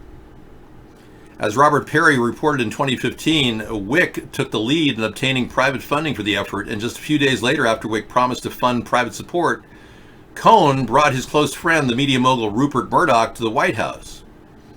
Here is Rupert Murdoch meeting with Ronald Reagan. And I'm sure Ronald Reagan was going, well, what is it you're talking about? Because I don't really understand anything. Apparently Ronald Reagan didn't even know about Iran-Contra at the time, let alone propaganda. He met with Rupert Murdoch in 1983 in this photo, and Roy Cohn, the alleged mob attorney that was close friends with Donald Trump. Perry noted that after this meeting, documents released during the Iran-Contra scandal in 1987 and later from the Reagan Library indicate that Murdoch was soon viewed as a source for the private funding for the propaganda campaign. Wow. Murdoch benefited greatly from Reagan's policies and his relationship and friendship with the administration, which allowed Murdoch to increase the U.S. media holdings and create the Fox Broadcasting Corporation in 1987. So the very network that somehow claims they're receiving the highest ratings over CNN has its roots in propaganda born out of a meeting between Rupert Murdoch and Ronald Reagan, all under the aegis of secret dealings in the Jeffrey Epstein case. This is just too weird to even imagine. Yeah. So the whole story is government by blackmail, Jeffrey Epstein, Trump's mentor, and the dark secrets of the Reagan era. Okay, for all of you who are really into this reading, here is the link. You can check it out later. Some of you don't know how to read, and I understand you chose not to learn those big word things in school. So I'll help you through that. Some of you probably don't know how to do math either. You use a calculator, right? That's understandable. My foreign policy is nothing like Jimmy Carter's. I actually am more like Ronald Reagan. Well, the whole idea of a strategic defense initiative is to create a Star Wars defense shield, which will guarantee our country against enemies firing into our nation with our satellite defense system. I'm not above using high-tech weaponry to defend our country, but I'd even like to consider selling it to other countries as well. But, Mr. President, it is inappropriate for you to sell anything. Well, I'm not trying to profit from it, Henry. But the New World Order is trying to profit. It's really a New World Order. Thank you. All right, stop accusing me of being like Jimmy Carter. That is disgusting, Mad Dog. You of all people. God. I did vote for him. I won't... Well, just say no to drugs meant just say yes to Valium for Nancy Reagan. Nancy, those aren't jelly beans. Those are Valiums. I heard that jelly beans may be implicated in the Alzheimer's case. They've found that red dye in the jelly bean may contribute to Alzheimer's. Studies are showing dangers with dyes. Okay. I know. I guess people just aren't willing to accept the fact that Ronald Reagan was a better man than Donald Trump.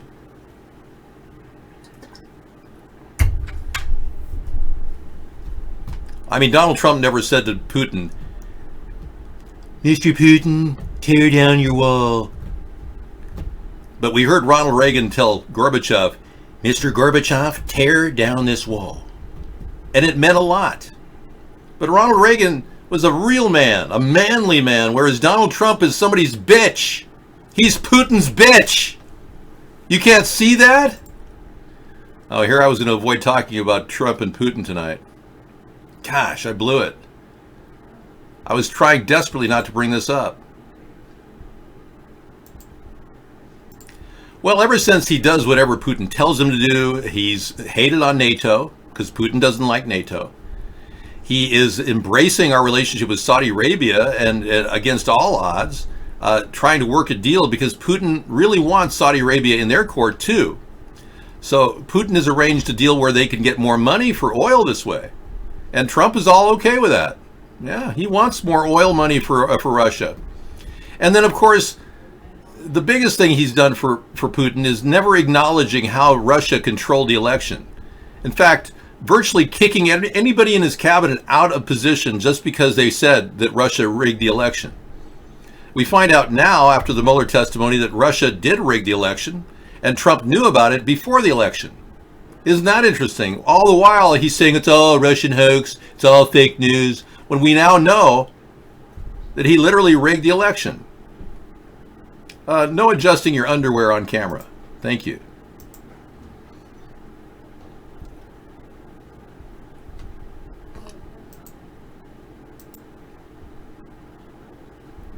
One of the biggest problems we're encountering with Trump is his relationship with China. Unfortunately, Trump is missing a lot of money. Yeah. That's right. He's got missing money. Apparently, he had to do all kinds of finagling to get more money. During the inaugural campaign, he gave $26 million away, and this is a fact, to Melania's best friend. Remember the $30 million that the NRA gave him that probably came from Russia? He gave $26 million of it away the next week to a friend of the First Lady, Melania Trump's. Stephanie Winston Wolkoff, a New York party planner, got $26 million for her activities at the inaugural committee day. Tell me that's not suspicious. Did the Democrats look into this? No, nothing.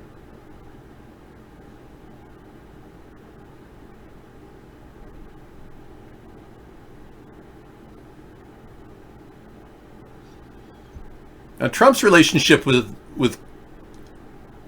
money and Russia, yeah, it goes back. His relationship with Russian money, it goes back to his early days in the Chabad Leibovich, an organization that Ivanka and Jared belong to. Chabad Leibovich is the largest synagogue in the country, and they have direct ties to Russian oligarchs. They're also major funders of AIPAC. So if you're wondering where the connection to Trump and Russia started, this is the origin, and here is the article.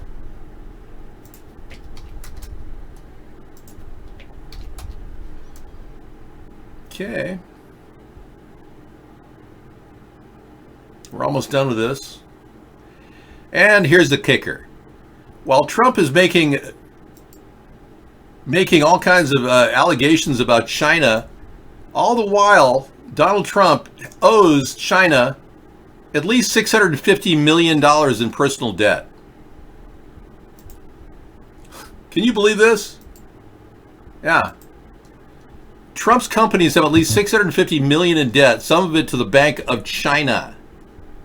So while he's making a negotiation so that we could actually, our sorghum and soybeans could be sold to China, we're getting royally screwed because China is working a side deal with Trump. Huh. And you don't think this is conflict of interest? What the hell is wrong with this country that we're sitting around allowing our president to engage in unbelievable, unscrupulous acts of trade with China on the side?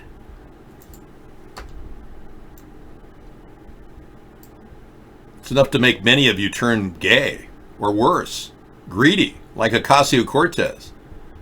Boy, is she greedy. Oh my gosh, she makes Trump look less greedy. I don't think I've ever seen a woman more greedy than this woman. If our country wasn't being bought off by Russia, we're being taken over by Russian sympathizers and communists like Ocasio-Cortez. I mean, come on.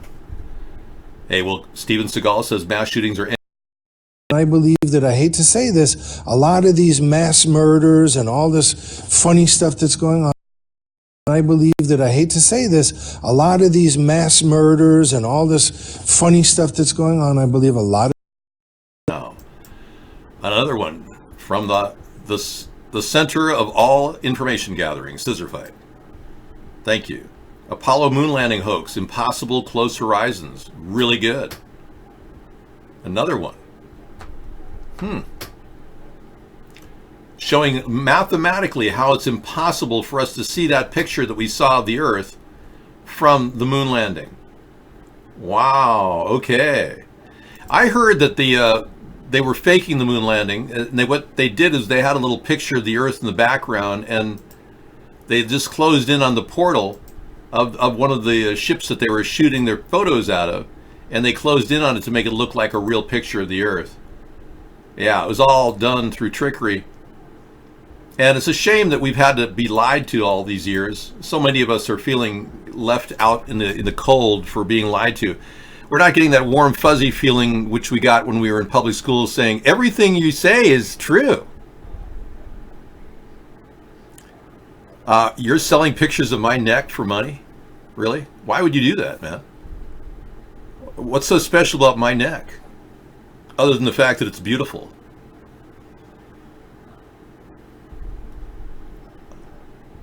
I know, Rex, we talked about, you don't believe the moon landing didn't happen.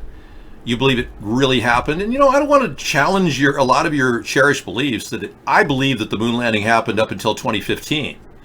When I immersed myself in a moon landing inquiry, and I realized that there was no fuel on the trip back.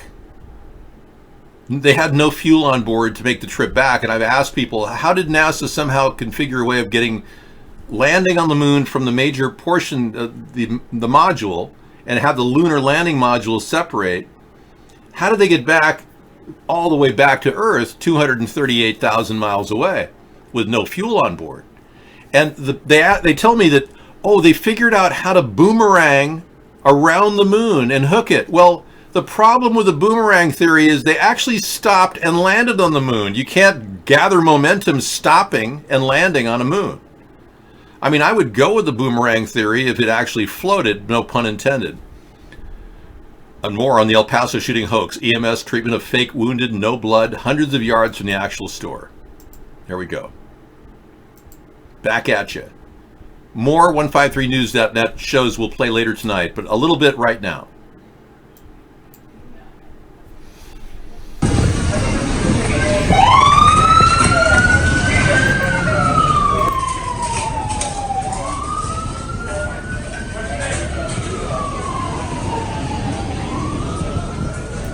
What the hell did I just see? People being carted away that were perfectly fine, nothing wrong with them. Wow.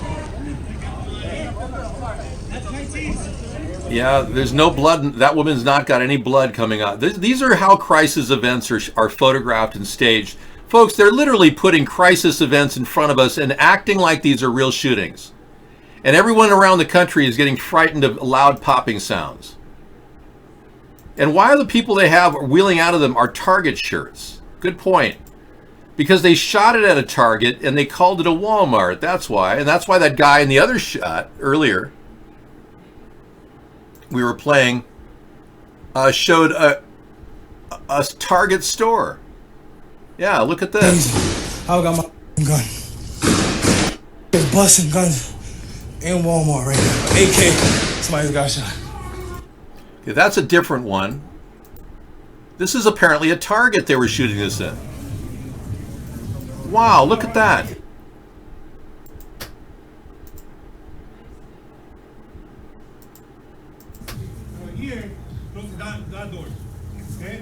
Yeah, that's the exact same photographs. This is how Target represents their stuff with these kinds of signs. You're right. This isn't a Walmart. This is a Target. So they shot the fake video at a Target. How about that?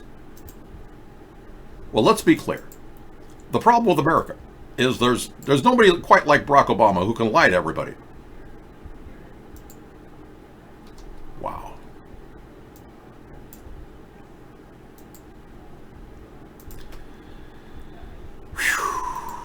Yeah, I'm having a little problem with the connection here. Hold on. There we go.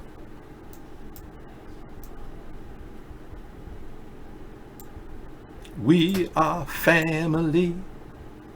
The one has one. Hey, that's a very good point, Scissor Fight. It does appear to be a Target. Wow. Here's more. Boston police. Check this out, folks. Boston police is destroying wheelchairs on methadone mile. So they've got people hooked up to methadone who are serious heroin addicts because of their pain relief. So Boston is going around in park your car. Police in Boston this week continued Operation Clean Sweep in an area of the city known as Methadone Mile. But witnesses claim the city's crackdown is unnecessarily cruel.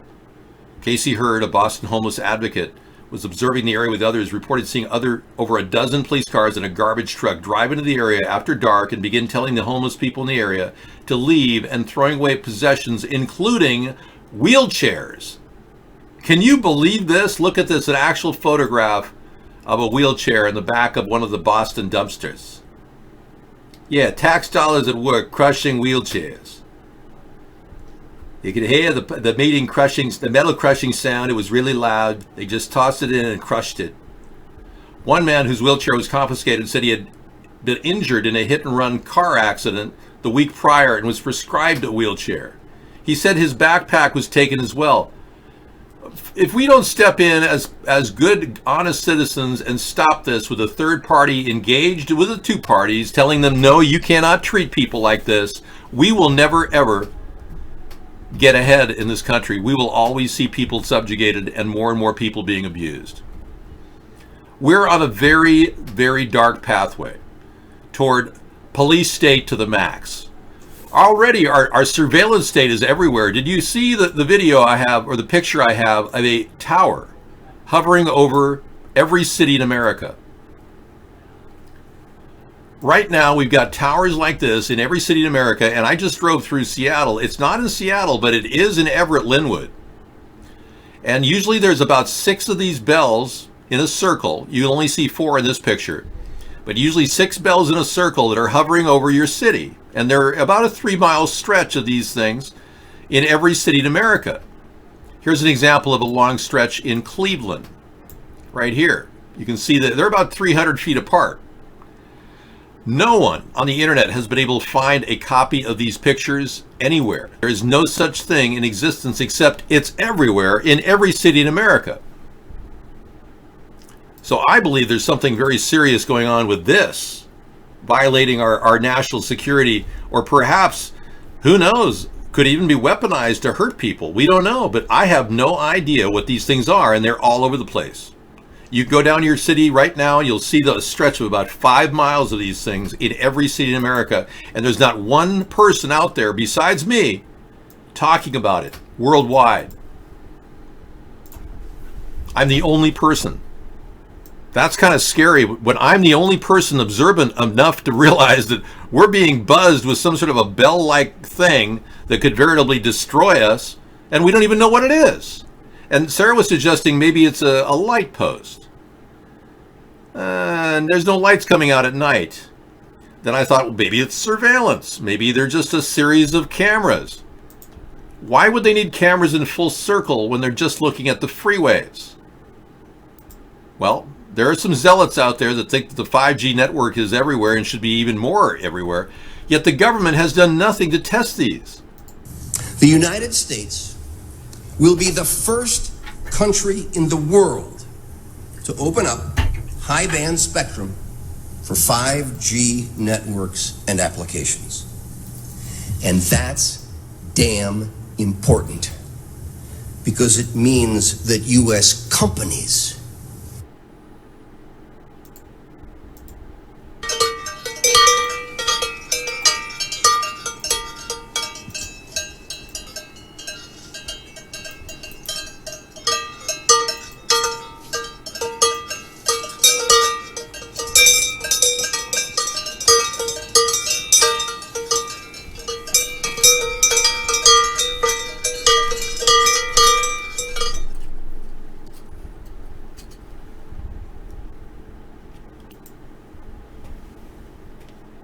So they really must think we're like brain dead cows roaming around and have no clue. Yeah, they'll put bells in front of us on towers and no one asks any questions about what we're experiencing. They must think we're all a bunch of stupid farm animals. They'll dump chemicals on our heads, like these, chemtrails. They must think we're a bunch of complete idiots. How does that make you feel? Knowing that they, the people, the powers that be, think you're a complete and unbelievably stupid moron who is allowing themselves and their family to be sprayed like a bunch of insects. Were you raised in a country that taught you to be completely apathetic? No. We were told that if we assembled, we could actually form a political movement. But those were just hollow words. We were never put to the test. Our public school system never, ever got us to the point where we could do anything but masturbate. Yeah. That's about all you people can do at this point because you're so anesthetized. Your big moment of importance is to masturbate. Yeah. Isn't that amazing? Talk about dumbing down a society. I've never seen anything like this. Magical disappearing cartridges. More of these CGI effects, huh, Scissorfight? Interesting.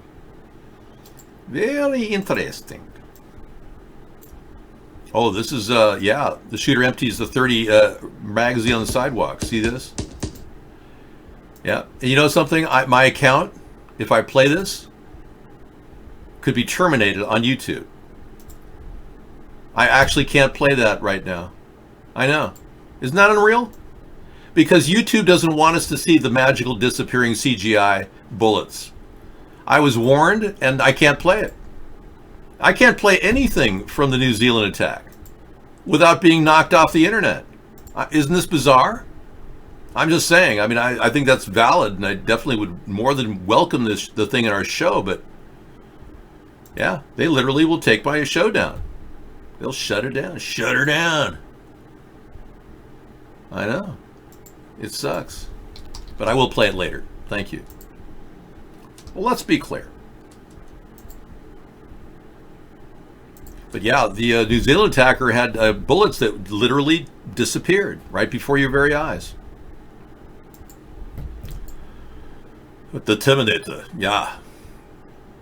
Yeah, well, all I'm saying is many of you would like to do something with your ability to form a political party, but haven't really gotten to the point where you understand how important it is to do something, even make donations. But I just require love. And I just love to hear people spread the good word about America's third party. And that alone makes me... Yeah, and there were no sounds of the casings hitting the concrete too. Chatroom celebrity, exactly. Thank you. An inspired one-legged arm man.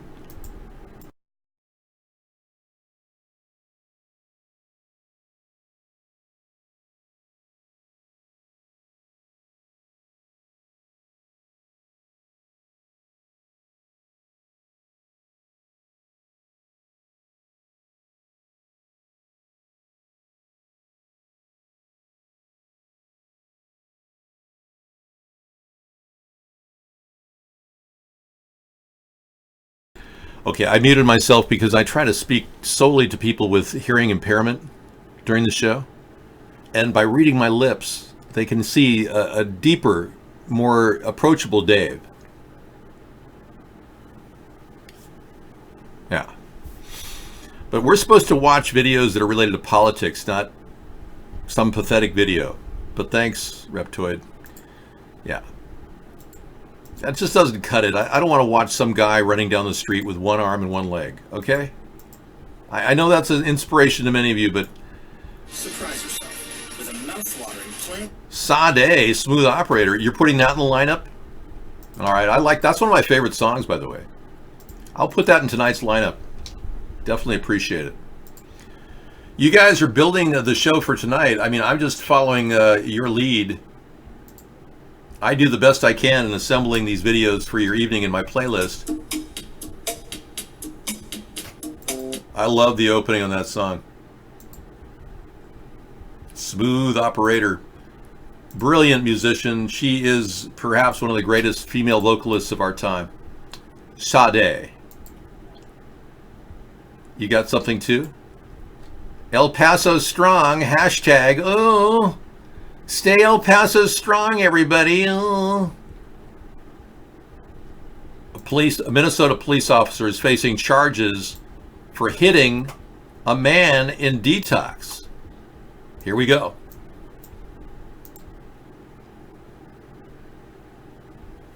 The most successful individual in the history of American fashion. No, that's not what I was wanting to play here. We got to wade through the commercial for a second.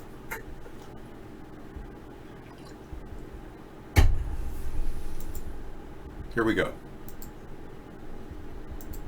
Minnesota man beaten. You can't have it on the unit. Oh, you're the head of some man.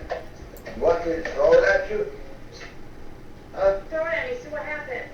Okay. Okay. Okay. Here we go. Here we go. Cody, come on. Anthony, you can put it on the chair. Here we go. Cody, come on. You can be mad at us, but don't be mad. I'll just leave it here then. I'll just leave it here then. Not just because you got the gloves on.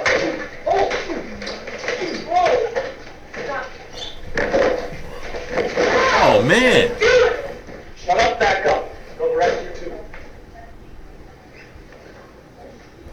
You don't think people in a wheelchair can assault people? Yeah, but Turns out you just did.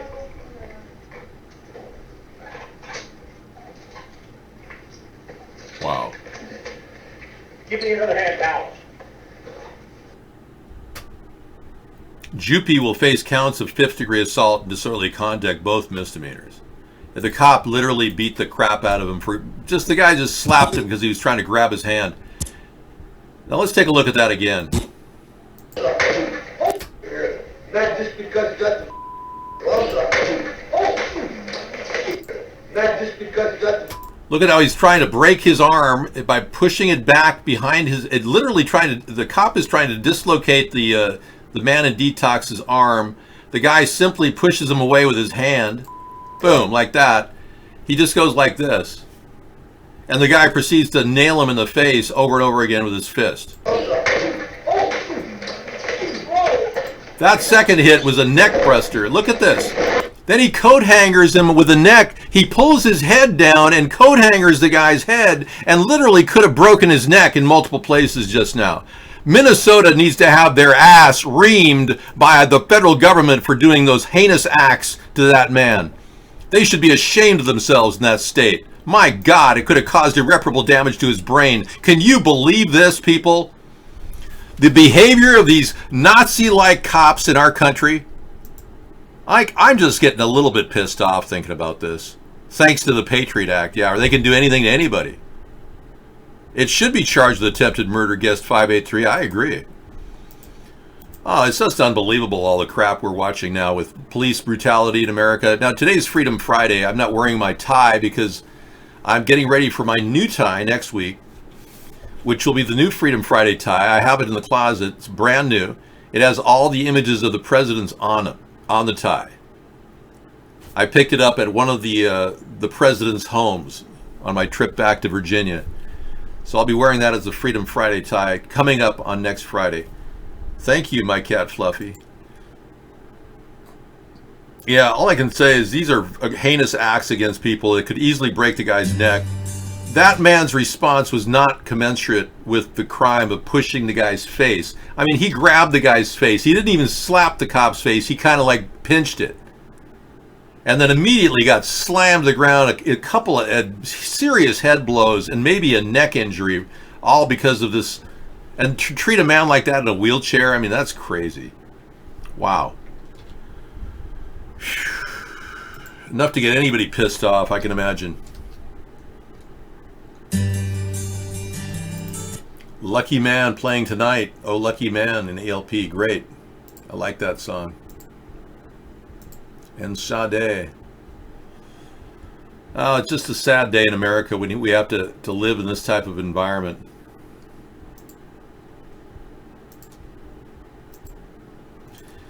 I've had friends that would have been arrested on July 4th. I have a friend of mine who was arrested July 4th. He was in Newport Beach, and he was witnessing a cop beating up another guy. And all he said was to the cop, "Hey, could you give the guy a little break?" And the cop turned on my friend and said, "You're next, buddy," and arrested him and sent a perfectly good, law-abiding citizen, my friend, to jail for 2 days in Newport Beach. It was like 2 days before he was arraigned and got out on bail for simply standing up for a victim on 4th of July who was being beaten up by a cop. Can you believe this crap? I feel sorry for my friend, you know. Oh, you got Kid Rock killing an animal. Look at this, folks. You know, we've talked about the Ashkenazis and their love of shooting animals, the Trump family. Now here's Kid Rock shooting a poor mountain lion. Look at that. And being so proud of having killed this beautiful creature. Unbelievable. Thanks for the link. I didn't realize these guys were into killing animals so much, these Jewish people. I know, I don't get that. I know. Kid Rock, of all people, braggartly boasting the killing of a mountain lion. Can you believe that? I wouldn't doubt that, chat room. You know, people like that. And why are Jewish people so popular in the media? Why is Kid Rock so popular? I mean, he's not that great of a musician. Because it's a small group of people that get these people very, very rich and very famous. I have nothing against Jewish people hunting. No. I think it's perfectly fine. Yes. Donald Trump's children hunt. Yeah. I just don't want to see animals killed. You can fake hunt with paintballs. I urge every person in the entire hunting community, I challenge you to shoot animals with paint guns, not bullets. Yeah. There should be no sport in killing an innocent creature, especially considering the number of animals on our extinction list. Those cows actually served God by providing meat to me. Yes. They did. And I'm serving God by talking about it. Those cows were ethically raised in an organic farm. Lana Del Rey, you like Summertime Sadness? I don't know, that's a pretty touchy song. Oh, let me take a look at that. Yeah, if it's a song I think it is, I might not want to play it.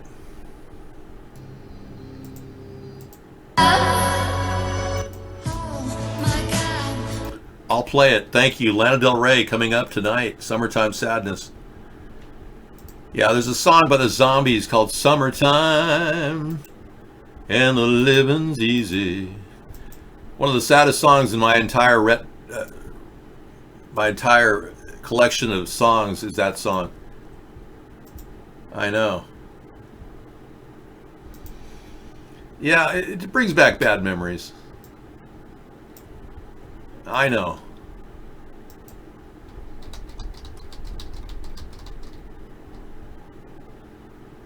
And here's a video of a Patterson police brutally slapping a hospital patient. Okay, thanks for the links. Appreciate it. It adds a lot of flavor to our show. Unfortunately, we're having to show some bad situations for people.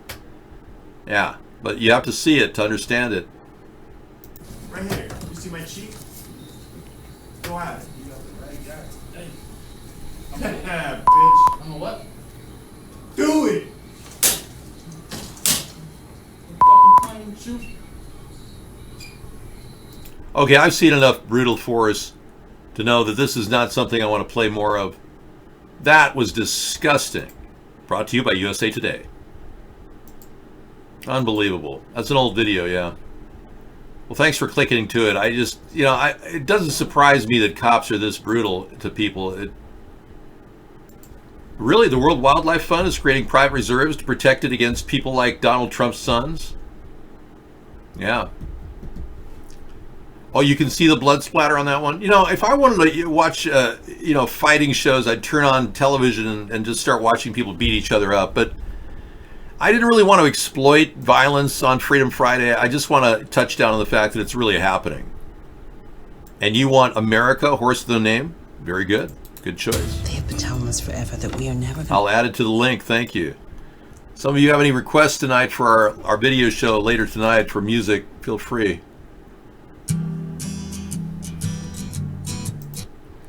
It's America, Horse with No Name is one of the greatest songs ever written. Okay, and look at you. Came out to say hello to Daddy. Come here. I've got my kitty cat to represent the animal kingdom here and say hello to you guys. Want to say hi to everybody? Yeah. Oh, you're such a good cat, too, aren't you? You are so special. My little special kitty. Amber. She's the best cat ever. She is 16 years old, and she is just the most incredibly cuddly fur I've ever felt in my life. I don't know how she does it, but her cat fur, I think purposely I've never given her a shower or a bath. And I really believe that it's that secret that I've used to keep her skin so incredibly soft. Everything, her fur is just amazing. I have never felt a cat like that, yeah. And, you know, she's never had a shower, but she gives herself a shower all the time, which is kind of nice. Watch the turning chair. I don't spray her fur. I don't need it. It's like clean. This cat has never been outside.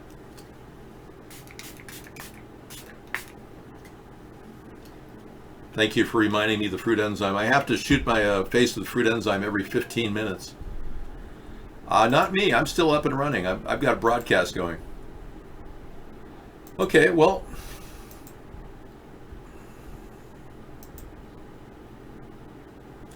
Joe Biden's mounting slip-ups are starting to make people in the Democratic Party wonder if he's the guy for the job, but there's nobody else in the Democratic Party who can pull it off quite like Joe.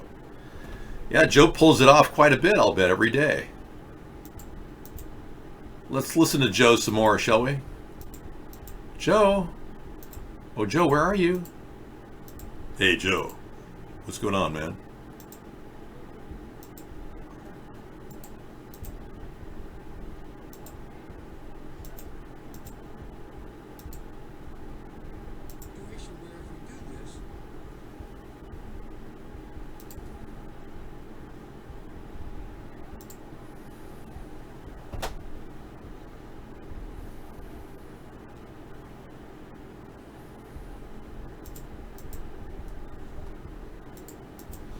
Well, this is a case where I can't play the video again. Yeah, they only let you play it once, and that's the end of it. Okay, here's the big story that came in tonight. Daily Beast has it. Jeffrey Epstein accuser names powerful men in the alleged sex ring. She's getting a little nervous. She doesn't know where to go. Where do I go? I don't know. I just want a pet with my daddy. Yeah, I don't have a kid, I have a kitty. In newly unsealed documents, Virginia Giuffre claims that Jeffrey Epstein and Ghislaine Maxwell trafficked her to politicians, princesses, and high-flying financiers, among others. Let me read more. The revelation comes after a federal appeals court ordered the release of the sealed documents in a lawsuit that Giuffre filed against Maxwell. Now, these are some of the people involved in Jeffrey Epstein's life. Model Naomi Campbell in 2002 was standing next to Ghislaine Maxwell. Yeah. Giuffre has long claimed that Epstein kept her as his underage sex slave and loaned her out to his famous friends, including Prince Andrew. Yeah. Unfortunately, folks, this is not much of a story until we actually hear from Jeffrey Epstein. It turns out Jeffrey Epstein won't be talking until, at the very least, June of 2020, or as late as September of 2020. That's when they're slated to have a discussion about this issue, which kind of sucks. Oh my gosh, she's on the table. She's actually in front of the camera. This is a first, a video first. Yeah, don't do that, Amber. It's not exactly advisable here. Thank you. But if you have any questions about the Jeffrey Epstein case, feel free to ask them. Again, these are just accusations from one woman, and until we actually get this guy to trial, we won't know anything. Well, let's be clear. Man, you are just in need of affection, aren't you? I normally don't get this level of needy kitty behavior. I know, she has to get pet at least 5 or 6 hours a day. I know, I don't know what to do. This cat she looks just like the oldest cat in the world. And she's got this wonderfully lovable, weird looking face. And it's just, it is terrible. But when you're 16 years old and your master's keeping you with CBD oil, I mean, I almost feel a little bit like Barbara Streisand. I want to clone the cat into 3 of them. I got a 3 clone for one deal. I might consider it. I just love her temperament. There's just something about it that makes me want to have more of her, you know? I know that she'll only live to be about 20 years old. I realize that. But you never know. She might be 25 someday. You never know. I hope she lives long.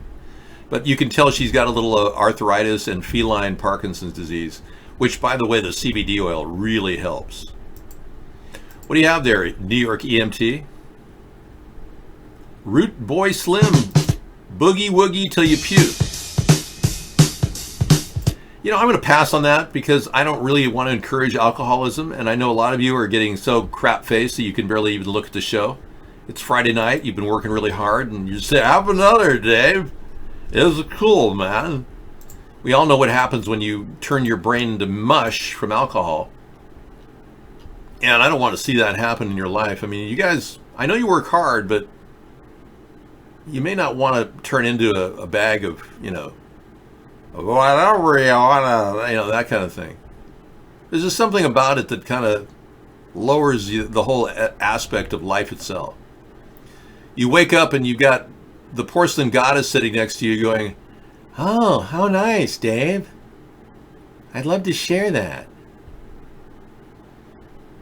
I know. You're drinking too much. You need to slow down. Drink water. Drinking alcohol is a mild form of poison. So for all of you who are drinking heavily, I give you this.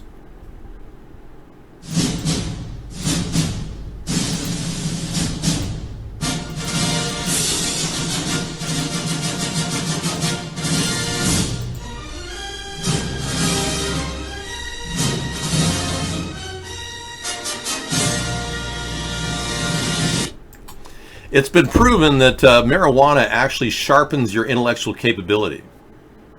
That drinking kills your brain cells. Marijuana protects your brain cells. So tiddly-dee, I hate to say it, but marijuana's a lot better for you than alcohol. Number one, alcohol is addictive, physically addictive. You have about 2 or 3 weeks of binge drinking and you will be drunk forever. Liquor just dulls your senses. Whereas fruit enzyme spray is so much better. Yeah. Or possibly even, marijuana or CBD oil. You should be addicted to something good for you, not something bad for you. Hey, I'm just saying, I don't care, really. If you want to get polluted and destroy your brain, I'm sure we've got more cowbell available for you at any time. Feel free.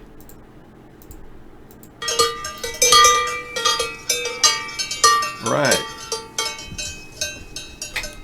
Yeah. Go ahead and make my day. Yeah. Well, the question is, this time Alice gave me a lot of sugar. You actually have music, Ann? Really? You're a musical person? No.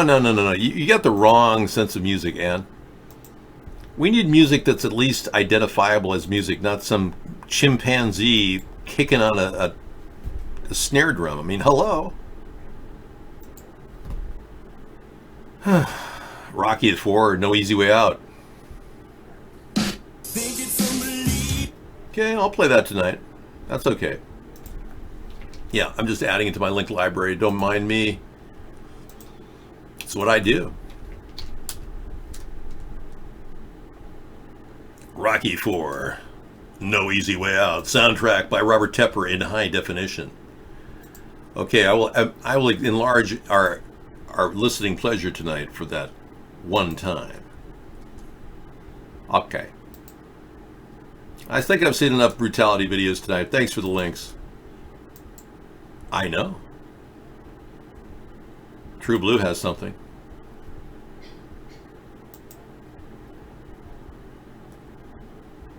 Well, if it's inspiring to you, Rocky IV will be inspiring to me. My cat Fluffy, thank you. Simply Red, Holding Back the Years. You're pulling up some real classics here. You know, everyone thought Simply Red was going to rise to some major stardom beyond Simply Red, but he just turned out to be a one-song hit. I don't think he had any other major hits, Simply Red, that I can think of. Holding Back the Years was one of his tops. We ought to play Julian Lennon's one big moment in the. Yeah, no. Forget Julian Lennon. We don't care. So one of the things I was talking to Sarah about today was the Beatles and how important they are to many people in my generation. And for a lot of people, the Beatles are just kind of like a sing-song, we love you, yeah, yeah, yeah, kind of song. But they did so much, and I have kind of a bittersweet love-hate thing with the Beatles because I was pretty much brainwashed on them as a child. I remember when I was like 5 years old, banging like tin cans in my garage, singing "We Love You, yeah, yeah, yeah," and it was an era thing for me that kind of captured everybody's notice when Paul McCartney was out there doing his thing with his guitar. But the more I looked into the Beatles, the more I realized that there's a massive cover-up beneath the layer of the Beatles, that we may very well have been brainwashed by them. And it came as a shock to me that the Beatles may have led us into the whole era of the hippie movement and then on to the drug movement. And what happened was during the Vietnam War, when the Beatles were flourishing, we were moving toward an anti-war message among the people politically, and people like John Lennon were even vocal toward the end of his life about ending the war, and may have been the sole reason why we got out of the Vietnam War.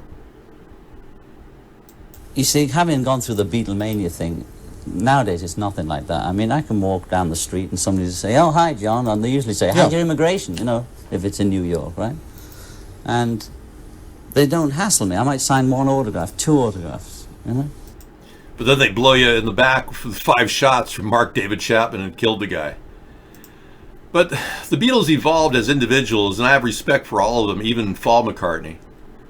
But there is a distinct difference when you realize that the Beatles were started in an area outside of Hamburg.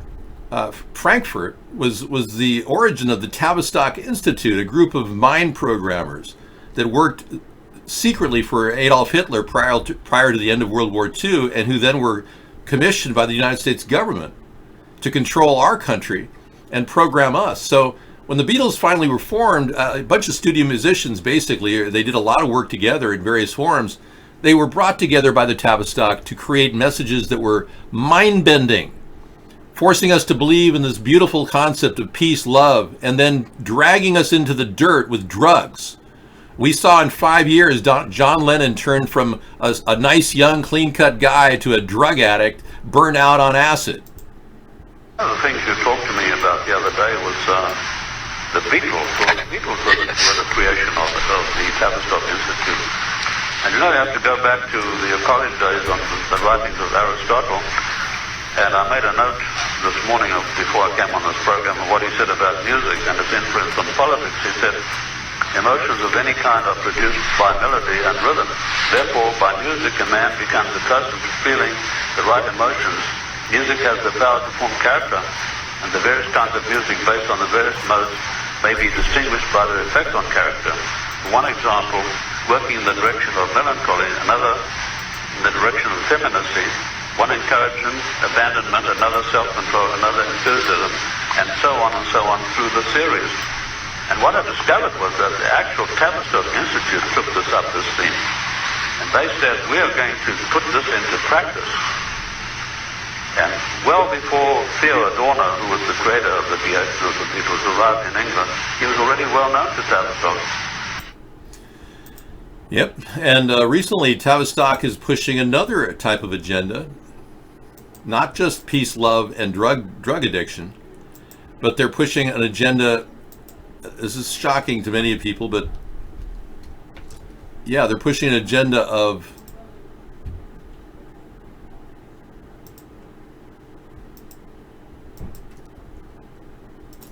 transgenderism. Yeah. You're wondering why we're being forced to talk about transgenders all the time, Caitlyn Jenner, all that. Yeah. It's not unusual to talk about Tavistock and transgenderism. Yeah, in fact, the governor of Tavistock has quit formally because he will not actually participate in this agenda of transgenderism. Look at that. Governor of Tavistock Foundation quits over damning report into gender identity clinic. So, a decision expected to intensify scrutiny of service accused of fast-tracking young people, but they're literally pushing this transgender agenda, and they're even doing it at their location in London, England. Now, who pays the Tavistock Institute to mind bend and create Illuminati music sex puppets for us to listen to, like Britney Spears and others?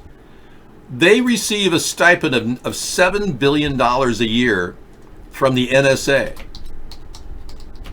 That's right. And MI5 pays them a few billion as well. So they're working in tandem to control our brains and force all of us to become a woman, or maybe talk about your children being a transgender. You're wondering why they're pushing this agenda, and I know you are, and I'm trying to explain to you. They don't want people to replicate.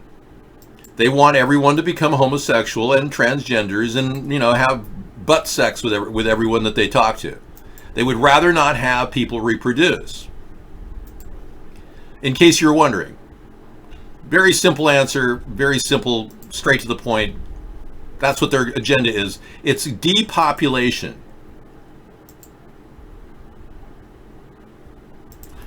So depopulation is the primary agenda of the programmers, so that they could get rid of you some way by poisoning you slowly in the food that you eat. Genetically modified food causes cancer. Pesticides and herbicides in our food lead to cancer. Yeah. Fluoride in our body makes us dull and listless, so they push us at fluoride with toothpaste and water. They even dump lithium on our heads in the form of air pollution. They're slowly turning us into, somebody who'll either die or be totally brain dead to the point where they might as well be called a farm animal.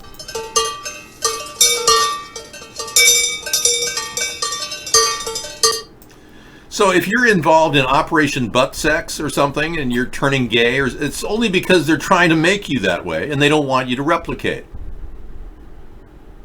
We've got a request for the Eagles. Okay. Assuming Glenn Frey is not the lead on this one. Oh, Best of My Love. Okay. Why not? Who loves you, baby? Yeah, I understand Glenn Frey's son may be considering touring with the Eagles. Yeah. Best of My Love. Good song. Thank you. I like a lot of their work. I just, I'm a little bit overwhelmed by Glenn Frey's greed, the way he took all the money from all the other people. Then he died of, colitis? Yeah. Take it easy. Well, you mean take all their money easy. Take it easy. Take it easy. Take all your money easy. Yes, disrupting our DNA for long-term effects may be happening with digital field radiation too, guest 583. Remember, the government doesn't test any of the equipment that they have out there. So when I looked at the towers and saw these pictures, which I can't explain, of bells in the sky above our area, now we have them in Linwood, Washington. Very weird. All a concentrated area in the freeways, and they're in every city now. And the government doesn't explain this. I'm going to be writing the FCC with questions this week, but I don't know what these things are for. I have no idea. I mean, what are these things doing? No one knows. So without oversight, without our government actually answering to any of us, and if we don't try to get answers, they'll walk around thinking everything's perfectly fine. Nothing to worry about. And business as usual while they, who knows, affect our brain. Okay, so he's created a movie. Corey Feldman, who crowdfunded a movie and got about $225,000, has created Ascension Millennium. Official video release. Corey Feldman. I'll be playing this tonight.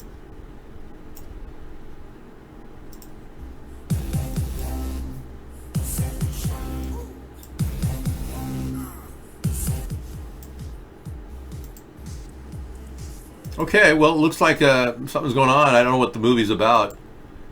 It says we're back. Here it is, folks. One more time, presented in Sci-Fi, the groundbreaking video that started it all, featuring Goonies co-star Corey's first official Angel Courtney and take a journey through Corey, the legendary Field Mansion on this day. Okay, well, you know, I'll take a look at it, but I don't think this has anything to do with pedophilia in Washington. Yeah, the topic tonight really is, pedogate, and if we can get some truth about what's going on here. Corey Feldman has fallen way short of his goal. Okay, thank you. I'll play that later.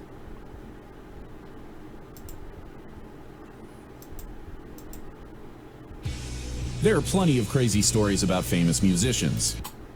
All right, thank you. Whew, wow. I think Corey may have been a victim. If you're a victim of pedophilia, chances are it's going to reverberate through his entire life. Pirate Salty Dog says, I wonder why a man would become a woman, or a woman become a man, or a tree become a man, or a shrimp become a man. Well, you wonder right, man, because a lot of people are wondering the same thing. There's not one psychiatrist in the entire country, or world for that matter, that has signed on saying that transgenderism is perfectly normal behavior. In fact, every single person trying to have their penis removed or added has to go through a battery of psychological exams just to get cleared for the procedure. Don't tell me how I know that. I actually had a conversation with a transsexual in Hollywood one year, and he was just really, he described his frustration. He said he was totally trapped in a man's body. He wanted to be a woman. He'd been working on getting his penis removed for years, and he talked about how he had hormone replacement. And he knew that he had to go through a psychological battery, and they have to prove their stability mentally. Like if Chaz Bono decided to have a penis installed, he would have to have a psychologist sign off on it, and his mother, Cher, would have to probably give him the money, because I don't think he has enough money to do it himself. So I'm urging Chaz Bono to work at Starbucks. They'll pay for his transgender operation. I mean, her transgender operation, whatever. You can't get your penis back if they take it off. Yeah, it's not like the doctor says, oh, by the way, that penis is completely reattachable, with no loss of feeling whatsoever. I'm sure somebody would tell you that in Thailand, but I mean, it's not the truth. I was listening to somebody talk about, hey, good night, my cat Fluffy says good night, gotta go, take care. I was listening to somebody talk about getting tooth repair down in Mexico. And you can get a tooth repair, like an extraction done with including Novocaine, for $40 in Mexico.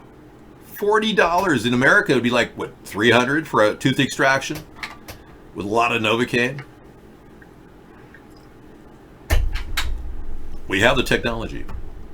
My grandfather used to pull his own teeth out with a bottle of vodka and a large pliers and a rope. I still to this day don't know how I evolved from that man. He was an amazing monolith of a human being. I've never seen anybody who inspired such fear than my grandfather. I can honestly say that I looked at him almost like he was some higher alien being. It was amazing. I always had such admiration for him.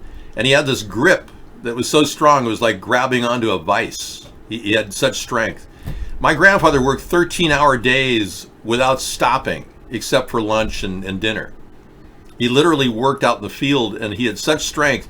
And when he told me, or actually it was a rumor in our family, that he had never taken any pain medication his entire life, up until the end of his life, I knew then that I was born out of some major, strong genetic stock. I don't know what the heck he was made of, but he literally never, ever took an aspirin, and he pulled his own teeth out with a plier. I mean, you probably had tooth pain, right? It's incredibly difficult to get through the early stages of root breakdown, let alone abscess and all that. I don't know what it is, but my grandfather had like nerves of steel. It must have been Leif Erikson DNA, because I have never seen such strength in my life. He was just phenomenal. I had a good chance to hang out with him and watch Spanish wrestling for many hours. I used to sit for hours with my grandfather in total stone silence while he watched Spanish wrestling. It was pretty funny. He claimed he could understand what they were saying, but I secretly don't think he ever learned the Spanish language. He just knew it when two men were like pretending to beat each other up. He'd sit there and go, really funny. Well, anyway, I'm using this time to reminisce, if that's okay. Well, there's a couple people in the world who've been, superhuman that would have been great to study. Joe Rollino of Coney Island was one of those men. Joe Rollino got hit by a car. He was walking across the street. He was perhaps the strongest man in the entire world ever. At 102 years old, Joe Rollino actually was seen ripping apart phone books. He could bend a quarter with his own hands, like that. Now, I don't know about you, but that's some sort of a superhuman strength. He was a human phenom.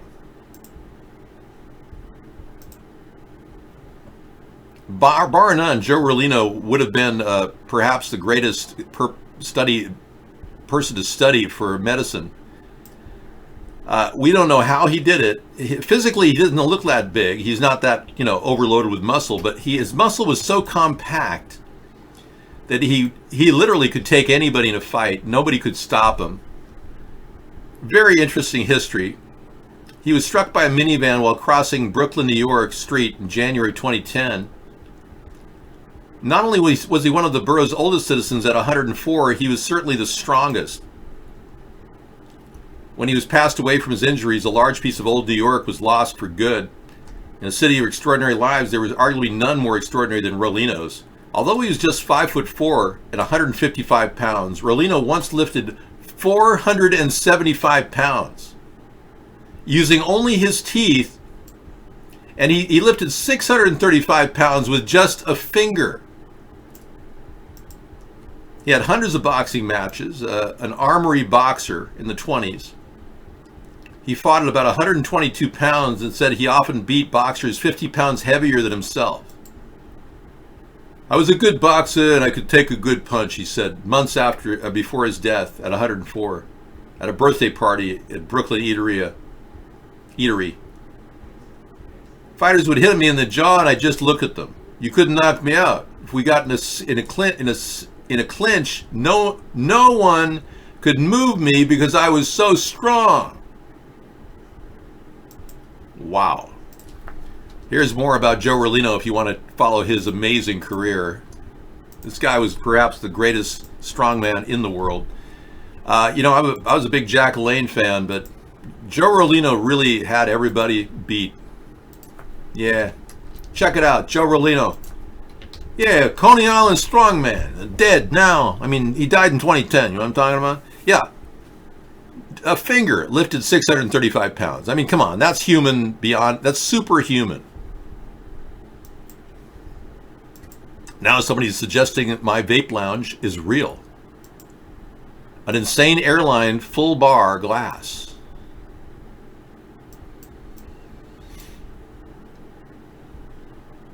Whoa.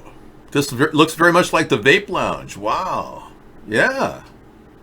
It's similar to my idea of the vape lounge. Yeah, that would be a perfect design. I don't care who wants to create the vape lounge. Trump has been copying my idea, talking about a vape lounge. I don't really care. It's a great idea, though, to have a place on planes where people can meet and hang out and vape and do whatever they want. Filtered air. I really enjoy the way it's designed. I mean, that's really a terrific experience. There's more pictures. Oh, yeah, look at that. Very cool. I'm kind of blown away. It's a blimp. Yeah, in fact, this is the Airlander, very similar to the one that Boeing made after I talked to them about my blimp idea. It's really cool. I'm really glad that they're doing something like that. I don't care who has the idea. I just want people to have fun on their trips across country. It's more than a CGI concept. It could be real. Yeah. Yeah, so you're smart. You only do pizza every 15 days. Good for you. You're setting limits on pizza. I just had 2 slices of pizza tonight that just, were the perfect. They've got these overstuffed cheese pizzas at Little Caesars. $9 for a large.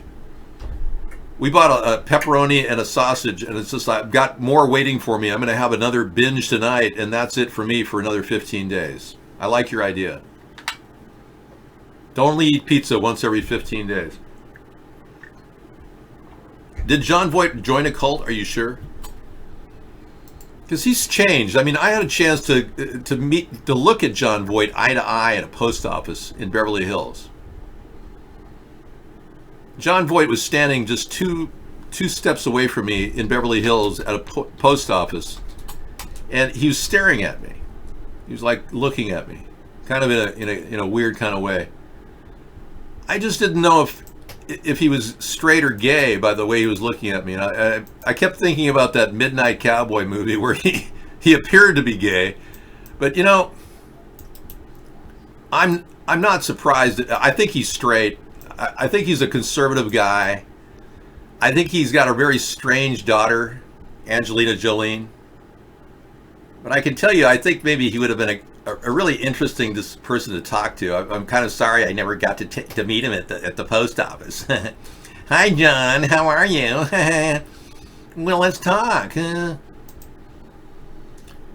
Anyway. I don't think we have anything in common. He's a big Trump supporter. I certainly am not. When he was young, he left his wife over it. He joined a cult. Are you serious? Well, you know more about Jon Voight than I do. Huh. Interesting. Tiddly D says a few still exist in Hollywood that are okay. Do you think Jon Voight's one of them? Clint Eastwood? I've got stories about Clint Eastwood that would curdle your blood.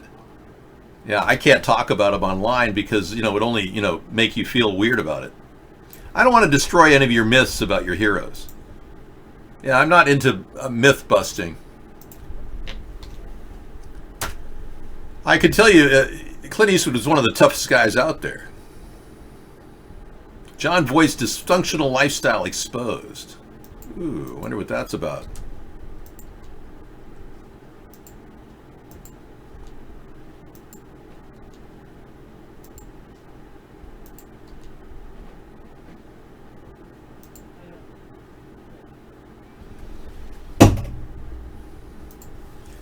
Angelina Jolie's estranged dad, Jon Voight, was a neglectful father, a womanizer, and linked to a cult.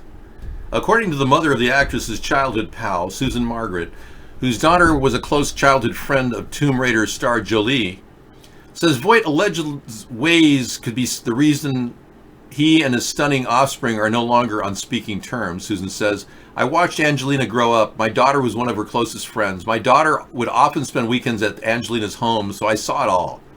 And the fact is, Jon Voight was a terrible father to her back then. He cheated on her mother, Marceline Bertrand, and through a woman he was seeing, Jon Voight was linked to a cult. Marceline flipped when Jon began wearing a symbol of the cult around his neck. The infidelities she dealt with, but I think the cult pushed her over the top. Marceline was brokenhearted about her marriage, and she told me Jon had emotionally abused her. She said that Jon had a thing for a Hollywood starlet. Once the starlet was in their home, when pregnant, Marcelina said she started to have a miscarriage. Marcelina told me, I came downstairs and I saw them kissing. So I just went back upstairs and cried, and then I called the ambulance. Susan says Marcelina never publicly revealed the truth about Voight because she was dependent on him for financial support. But when Voight recently made a teary TV plea for Jolie to seek help for serious mental problems, Susan opted to speak out. She added, "It makes me angry to hear Jon Voight saying on TV that Angelina has mental problems. Angelina is a healthy, wonderful person. She had a difficult time growing up with what was going on. She had a lot of hostility toward her dad. Knowing that makes you understand a little bit some of the things about what Angelina has done." Yeah. So we're supposed to believe Angelina's like quasi-normal? Yeah. Well, I have some things that might contradict that.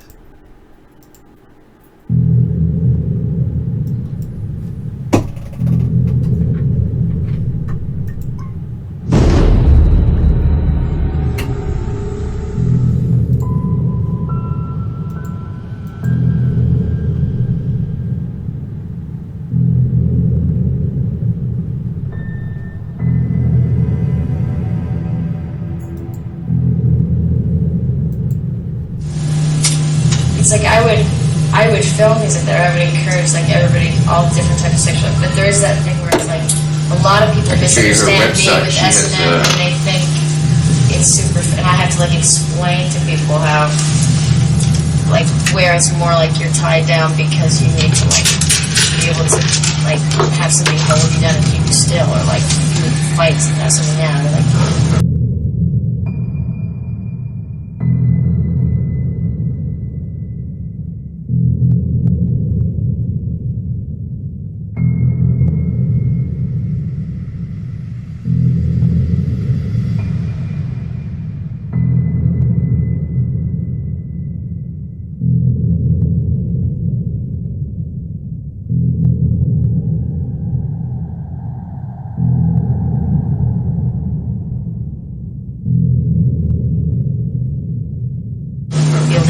Once you're beaten, like, or something. It's like it comes from that real place of like, you know, as opposed to being accessories or something like.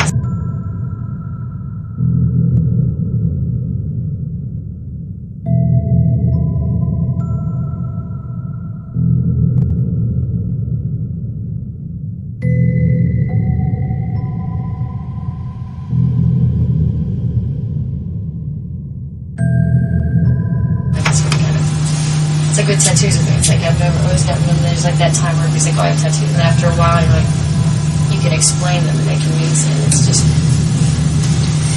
it comes from that real place.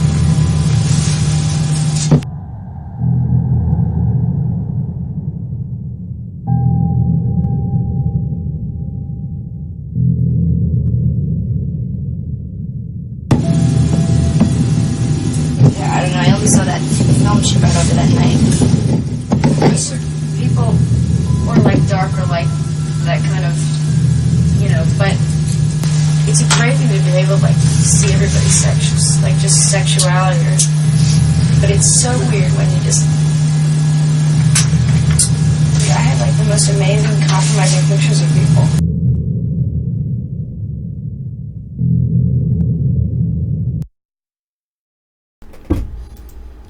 All right, are you thinking what I'm thinking, that maybe her dad's cultic activities may have gotten her involved?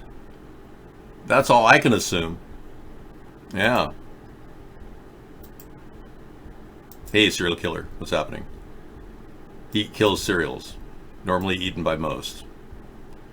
Yeah, it's like, hi. Wow, I was knocked out of my chat room. That's weird.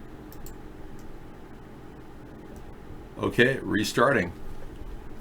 Yeah, that likely the ritualistic satanic activities performed by Angelina Jolie may have been as a result of her father's cultic activities. You don't know. There may be a connection there. You think?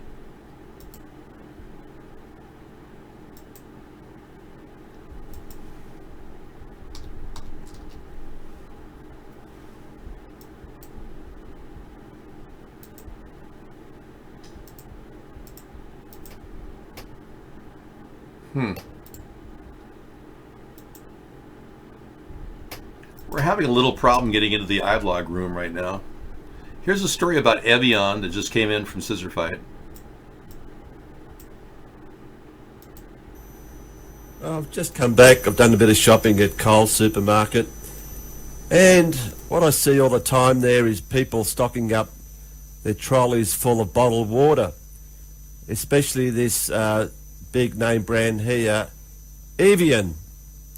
It says here, Evian natural spring water from the French Alps.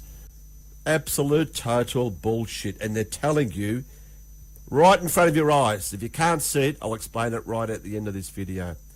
Most of the world's population would regard themselves as pretty intelligent, but nothing can be further from the truth. The human population is nothing but a bunch of brain-dead, dumb fucks, as we can prove by all these false flags and hoaxes that are going on throughout the world. This bottled water hasn't been going on for centuries and centuries. It's only come in recently. Why is that? The fact is, this is tap water, and you're paying 10,000 times the frickin' price for it, you idiots.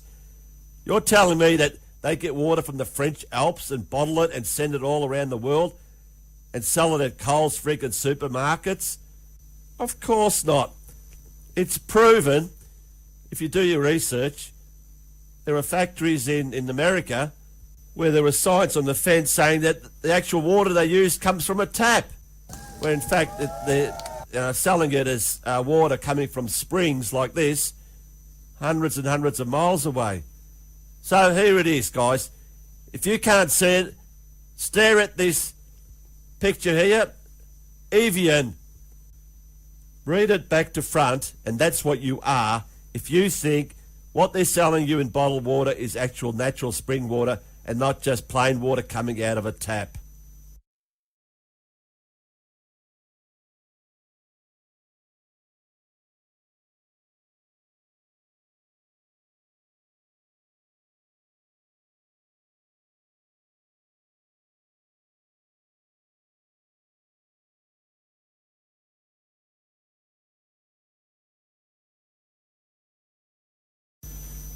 I've just come back. I've done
Okay, so apparently Mike Pompeo briefs the media at a press conference following an annual bilateral talk with Australian counterparts. There's a white nationalist that is actually working.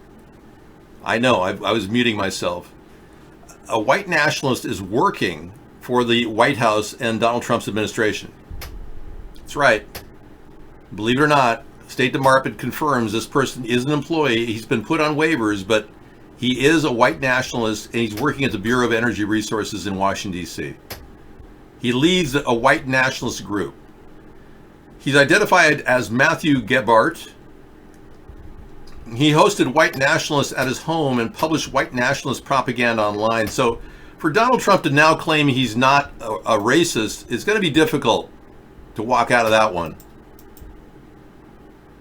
But he is definitely appearing like a racist. He should fire this guy. Yeah, it just sends the wrong message. He's fired all these disabled people. We talked about this tonight. Donald Trump has fired 25% more disabled people than Barack Obama in a single year. So you've got to understand that this is an ongoing problem. with Trump. He just doesn't care about people. And he's more than willing to throw people under the bus, but not white nationalists.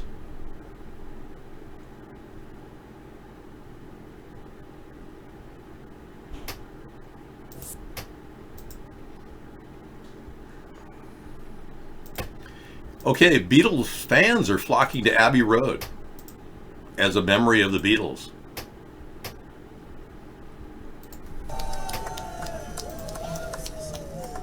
Oh, they are. They're impersonating John, Paul, and George.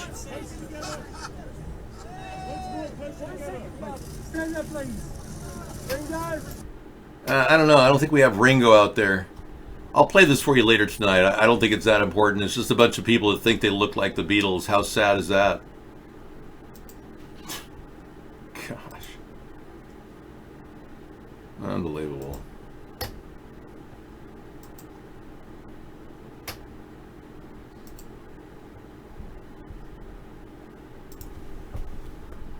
All right. No, you're not white. That's the point. I mean, oh, you are white? Oh, excuse me. Well, you know, if you are white, that does not make you a white nationalist. No. David, you look happy. Oh, wow. I mastered how to look happy. Great. That's wonderful. Meta-Nemesis talking about your clean undies? Nice. That's important we talk about that. Doing your laundry on the weekend is a good move. This $4,000 scam backfired. They think I spent it all. Huh. What's that? Oh, get booga. And it's America. Can you call me back on the phone? I don't even know what you're saying. I don't even know what you're saying. Oh, right. Yeah, call me. Yeah, Hopefully he'll call me back in just a second. Hey. Announcement. Hello? England, right? This guy lures scammers into conversations with him on the internet, thinking that they're going to scam him, and he reverses it on them. It's really enjoyable to watch. If you like this genre of entertainment, we'll have some of it for you tonight. Yeehaw! Thanks, Scissor Fight. Get boga. Hey, wouldn't it be great to be able to have a government that actually makes us happy? Helps us pursue happiness? Life, liberty, and the pursuit of happiness? That's what the Constitution says. Yeah.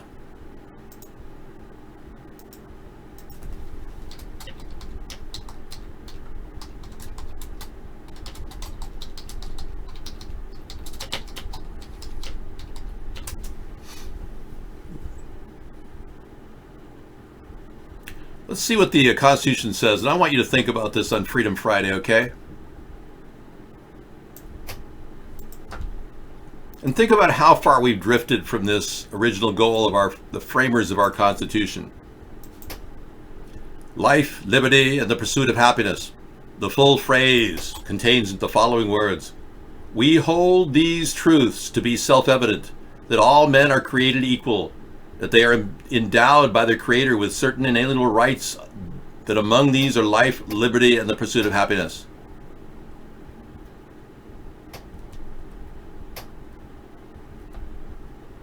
The Declaration of Independence. Yes, that's correct.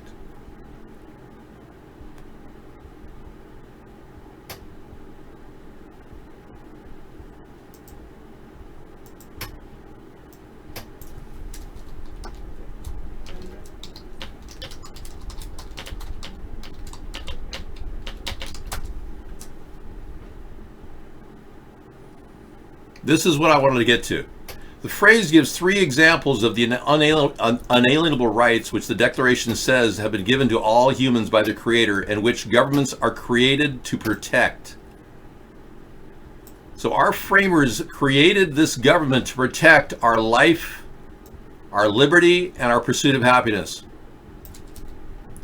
Do you see anything in there that says that they have to take your gun away if you seek psychiatric help for some depression? No. Do you see anything in our Declaration of Independence or our Constitution that would suggest that our government should be watching us even though we've not committed any crimes? No. Do you see any evidence that in those words that I just said that suggests that they should watch us going down the road and ticket us, tax us, going 5 miles an hour over the speed limit, not hurting a fly, no harm done to anybody? Somebody saying good night? Okay, good night. I'll be up till 1 in the morning with videos. Thank you. Yeah. Unalienable rights. Unalienable.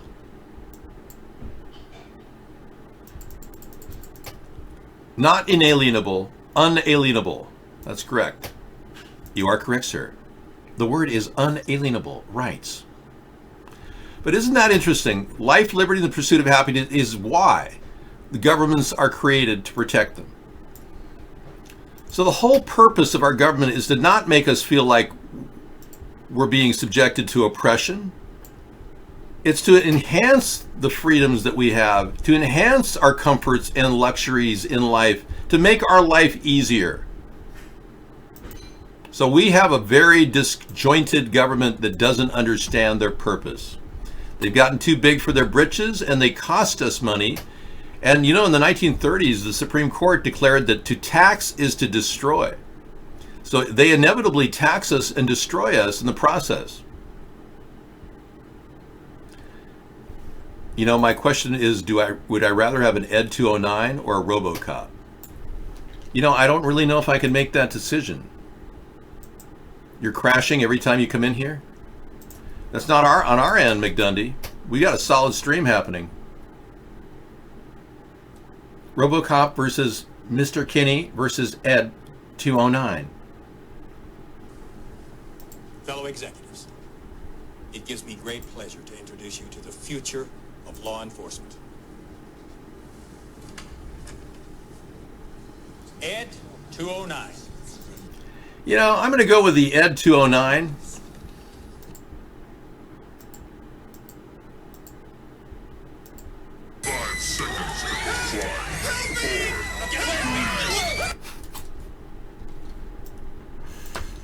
I've never seen that movie. I'm going to have to watch the clip tonight. Thank you. Bless you. Yeah, I'm going to go with the Ed 209, thanks. Thank you. As long as it's fully functional and proven to be safe for public consumption. Well, today is a transition tie day. I am going to go in the other room and show you my new tie, what I'll be wearing on Friday. Because I'm retiring out my flag tie. Oh, really? Can Ed 209 be hacked? Okay. Oh, I do juice. Yeah, I don't do a lot of organic celery, but I hear it detoxes kidneys and is good for your skin. Good to know. Thanks, True Blue. Well, I'm going to have to check it out, yeah. I want to show you the tie I got. I'm going to have to get up and do it. So in order to do that, I actually have to get up off of the chair. So I'm going to bring you 100% proof that David Bowie is alive while I go get that. Here it is. After uploading that video last night, showing that David Bowie is alive and well, playing the character of Jack Steven, a supposed music industry executive with Fortress Music, I received a few messages from people stating there is a Jack Steven on VMO. Let's compare the two. One thing I noticed right away, the teeth are not the same. I'm going to break this down a little bit here. Then I'm going to play the clips with David Bowie speaking and Jack Steven, the supposed Jack Steven from a few years back. Let's take a look at this image here. And this is the Jack Steven from VMO in that video I'm going to show in a bit. But let's take a look at David Bowie and his teeth here. And that smile. You see no gap whatsoever in these teeth. And look at Jack Steven, or supposed Jack Steven, who's nothing more than David Bowie. No gap whatsoever. Unbelievable. I'm going to play some video clips Again, with Jack Stevens speaking, you can clearly see that gap. I got a little bit of a close-up. You can definitely tell that this character, Jack Steven, and David Bowie's playing that character, Jack Steven. And who knows what happened to the real Jack Steven, but nonetheless, David Bowie is alive and well, and he showed up on Sky News playing the character, Jack Steven. I've been asked here, as a complete outsider, to talk about Dallas's music scene. I have to stress that I am here on vacation, and I'm spending a lot of time in Dallas because I have a girlfriend here who I've fallen in love with at my grand old age of 53. Girlfriend here who I've fallen in love with at my grand old age of 53. Friend here who I've fallen in love with at my grand old age of 53. First, sum up how you felt this morning when you heard this news. I was just saying earlier that I actually felt that part of me had died. I mean, I have to say that's how much an influence he is, I think, to me and to thousands and millions of people around the world. And strangely, I'm surprised. I sort of lived through John Lennon's death, Elvis's death, and sadly, this one's affected me more than any other. I mean. Somebody said, how bored must a person be to cook up something like this? Dude, David Bowie is still alive. It's obvious that he acquired the character of Jack Stevens, who clearly doesn't match this guy's look. This guy looks a hell of a lot more like David Bowie than the original Jack Stevens. You'd have to be completely brain-dead moron to think otherwise. So why don't you just leave the show? We don't want you in here. Yeah, you don't have a clue as to what's happening, so just go away, okay? You're spoiling it for the ones who are intelligent here. Thank you. Total idiot. God. Hey, let me show you the new tie I picked up. It wasn't cheap, but it's got every president that ever was on the tie. Isn't that cool? Starting with George Washington, John Adams. Of course, there's Barack Obama there and George W. Bush. But this will be my new Freedom Friday chai.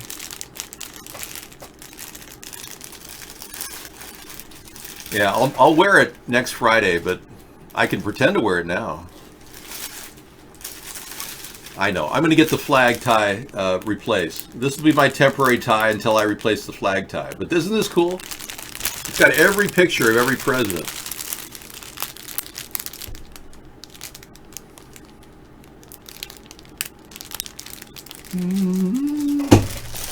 All right. We'll be buying another flag tie. The one I have is just falling apart. I'll be using this temporarily next Friday.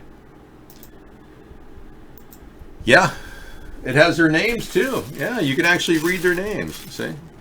So for those people that can't read, this was John F. Kennedy.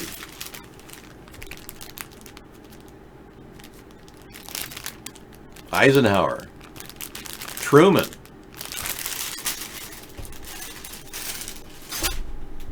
I'm due for a new one, I know. I'm going to have to put the order through. Yeah, I like John F. Kennedy. One of my favorite presidents of all time. I don't judge him for having relations with other women. I think that was disreputable and horrible, but it also shows he's weak as a human, too. Most people don't have the strength of spirit to withstand the senses of desire born out of their loins.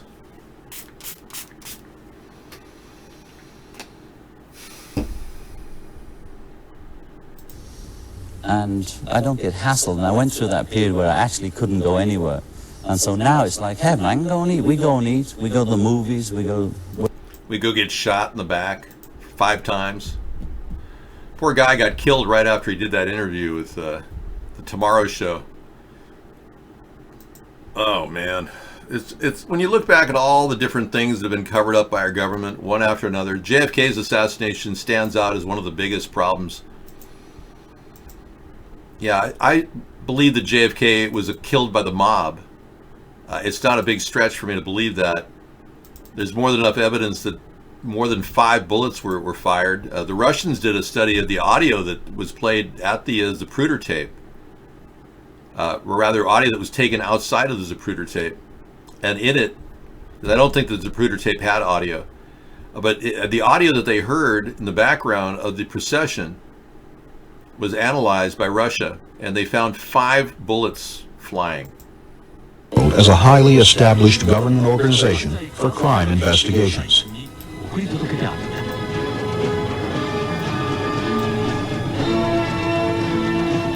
He first began to analyze the sounds of the gunshots. 5 sounds of shooting were shown as computerized waves. The general has explained to us with a startling conclusion. As you see here, we can realize from hearing the sounds that there were 3 men shooting with 3 different rifles. We were shocked. 3 different rifles from 3 different locations. When we see the shape and movement of the waves, they say it's obvious. Yeah, there you have testimony from Russian scientists at the time, and our government did nothing with that information, by the way. Yeah. And then you've got this story about a mafia hitman confesses to killing President Kennedy. Watch this. Our government's done nothing to reveal any of the truth about Kennedy's assassination. Recently, Trump held a lot of documents away from being revealed because George H.W. Bush, who was alive at the time, was still a former president. They said they couldn't show any documents because they had his name in it. Now we still haven't seen those documents showing that Lee Harvey Oswald was working for the CIA for 5 years prior to allegedly killing the president. Now mafia hitman James Files says in interviews first aired nationally on Newsmax, this is from 2014, this article, that he worked with a major mob figure and fired the shot that killed Kennedy from the grassy knoll at the Daley Plaza in Dallas. Friday, November 22nd marks the 51st anniversary of John F. Kennedy's death. This is back 4 or 5 years ago. A documentary produced by Hollywood's Barry Katz presents convincing forensic evidence supporting Files' contention that he and not Lee Harvey Oswald fired the famous shot that killed the president, our 35th president. So yeah, he said he squeezed off his round. Huh. In it, he said he killed JFK. He chose a position on the grassy knoll to await JFK's motorcade while another shooter took a different position. There is even strong evidence that the Zapruder tape, which was in the possession of the FBI, was doctored to make it cover up the fact that the limousine driven by a new limousine driver, not the standard, but was actually the limousine driver stopped the vehicle so that they could take more shots at the president. According to him, his last instructions were going for headshots.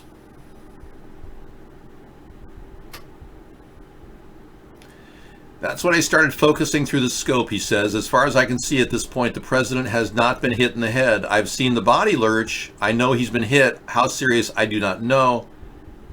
And he said he had to take a shot, but don't fire anything unless you really have to. And he said he was aiming at his right eye. When I pulled the trigger, I was almost like looking from 6 feet away through the scope. As I squeezed his head moved forward, I missed and I got it right along the temple, right behind the eye. What a sick, horrible story about a president being killed. The man, a mobster, admits he killed the president. Okay, I'm going to give you guys a link over at iVlog in case you didn't get this one. And you too, thank you for that link. Vaughn, you get it too. Jack Ruby was a mob stoolie. He was called in to kill the shooter, Lee Harvey Oswald. Jack Ruby was a known methamphetamine addict. He was popping Benzedrines left and right.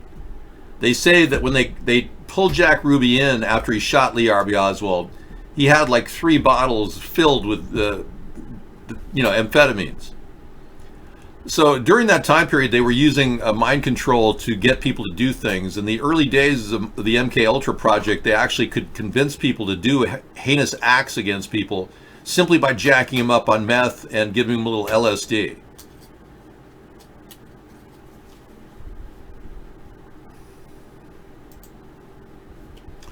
You're talking about Ted Cruz's father standing at the library? Yeah, I know Ted Cruz's father was there. Yeah, we know that. What he was doing there, I don't know. Jack Ruby was a club owner and affiliated with the infamous Raul. And Raul was the person that was involved later with the killing of Martin Luther King. I know, it's amazing stuff how those two are connected through this infamous character Raul, which we never found out who it was. But James Earl Jones, the alleged killer of Martin Luther King, said that a man named Raul had contacted him and offered him money to go there and hold this rifle. And he, being an idiot, he did it. James Earl Ray never had any rifle skills. Much like Lee Harvey Oswald, he could barely shoot in the military. They said he was a horrible shot. There's no way he could have pulled off 5 shots within 1 second. So the lie about JFK's assassination and the Warren Commission report claiming that Lee Harvey Oswald was a lone shooter is so huge and ridiculous, and it's been covered up so long that now people are afraid to even ask the question, did anybody else kill John F. Kennedy? And I'm 100% positive that a team of mobsters were put out to kill our president. Yeah, Bush Sr. was there too. Yeah, in fact, he was named in the recent documents about a year ago, before George H.W. Bush died. There was actually 2 years ago, Donald Trump had an opportunity to present all the CIA documents that were supposed to be presented in 2019. Actually, it was supposed to be presented in 2017, but he still has not revealed the truth about Lee Harvey Oswald working for the CIA. Donald Trump has continued to stonewall anybody on that issue. He won't release the documents. He still hasn't. And at the time, he claimed George H.W. Bush was alive and they couldn't release it. But now there's no reason not to release it. But he still hasn't released anything on the JFK assassination, which means that Donald Trump is part of the deep state and working directly for people that control him. Anybody who'd think otherwise is a fool. If you're a Republican that think that Donald Trump is somehow stopping the deep state and he's QAnon, people think that, you have been led down a very stupid road. And most of that information is being fabricated by the CIA.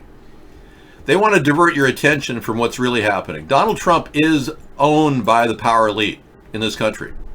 The same people that killed our president, John F. Kennedy, the mob, pretty much pulled Donald Trump's strings. Mob hitman who says he was the man who on the grassy knoll and killed JFK to be released, and he still insists he did it. Yeah. Huh. Updated 2015. Yeah. This is the guy. I remember seeing the video.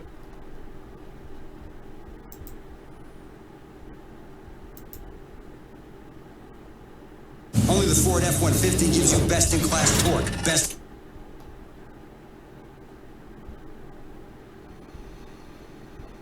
Lee Harvey Oswald said that he was a patsy, one of the last words he said before he was shot by Jack Ruby.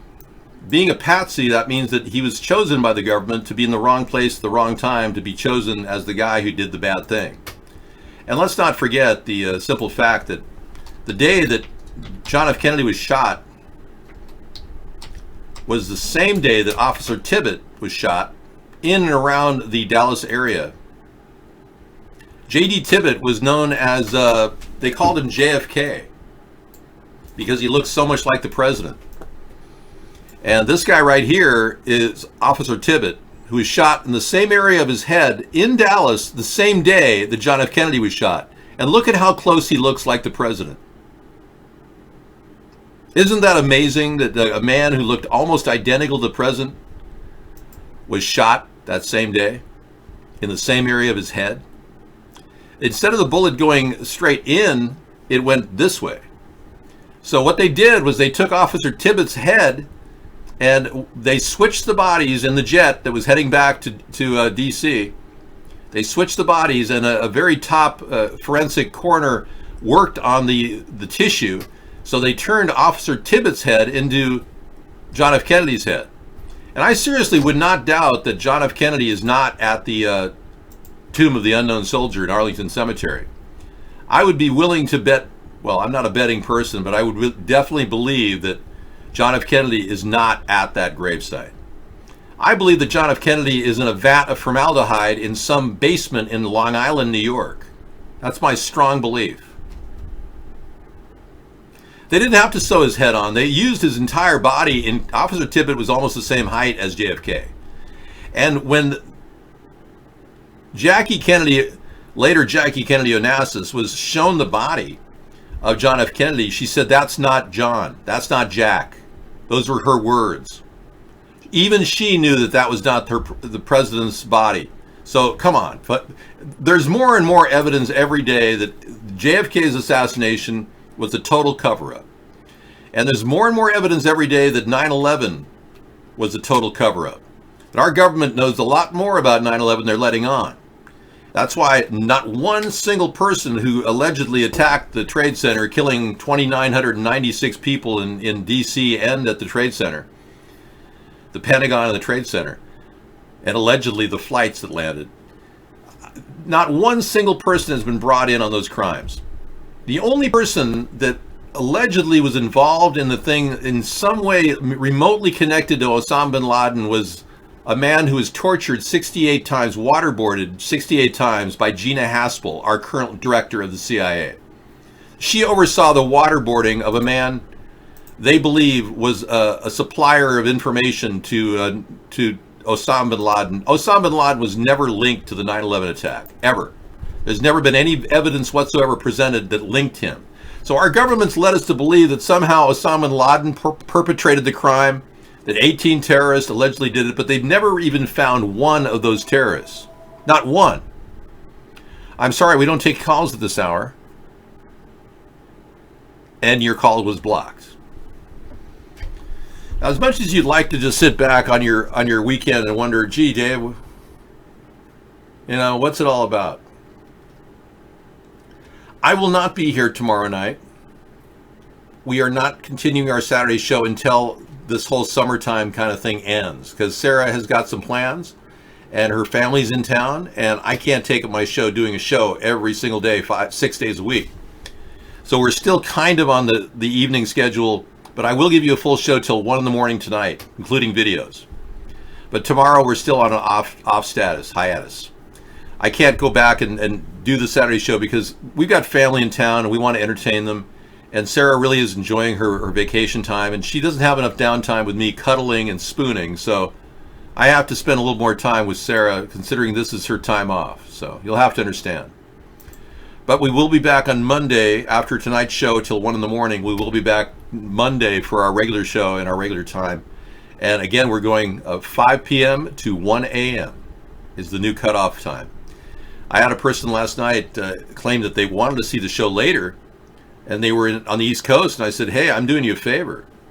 If you stay up till 5 in the morning, you're going to be watching the sun come up. That's not exactly the best thing to do. So you may want to get some sleep. Right, Johnson continued the Vietnam War. JFK didn't really do a lot to promote the war with Vietnam. He only sent advisors in.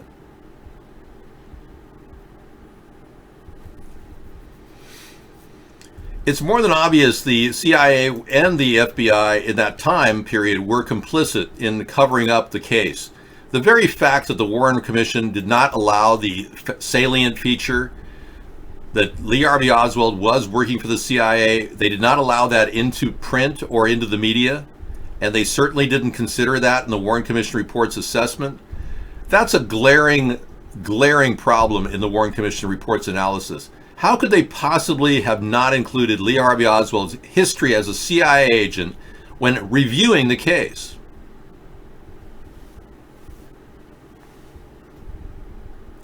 The hair is just not in any way, no.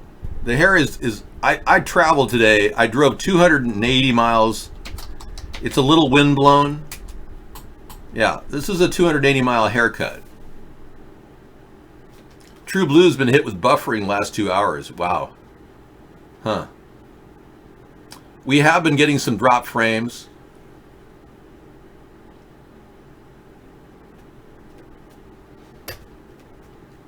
Okay, thank you for being on Cool Rock for Chat. Yeah, we've been getting a little drop frame action and a lot of other things happening. I'm going to do a little extension for the show a little bit right now. Just talk a little bit longer beyond 10 o'clock. It's Eddie Munster-esque, really. Okay, let's take a look at Eddie Munster. Well, I started the show 15 minutes late because we were on the freeway going from SeaTac to our home on Whidbey Island.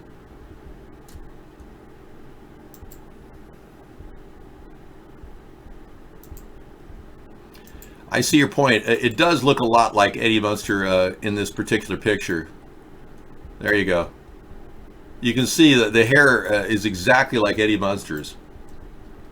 Yeah, I see your point.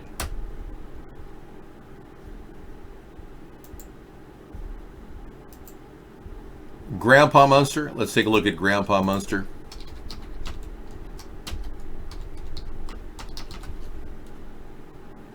Nah, I think I look more like Herman. The Herman Munster pictures that I'm looking at really are evocative of my hairdo. Yeah, like this one right here. See? I practically have the spitting image of this guy. Yeah, you can tell we have the same features and everything.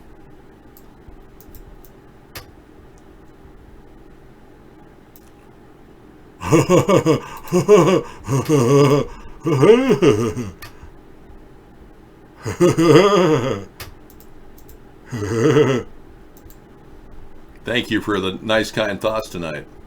Makes me feel good when I leave the show, Johnny. Hey, you don't mind if I just ban you, do I? Thank you. You love a nice long drive? Well, you know, if you're with the good people, it's a great time. If you're with the wrong people, it's more of an argument down the road.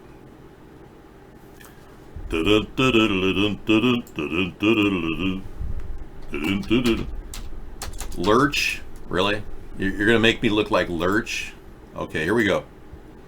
As you can see, I look a lot like Lurch. You rang.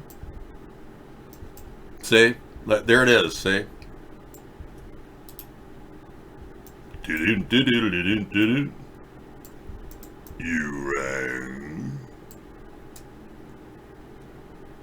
You rang.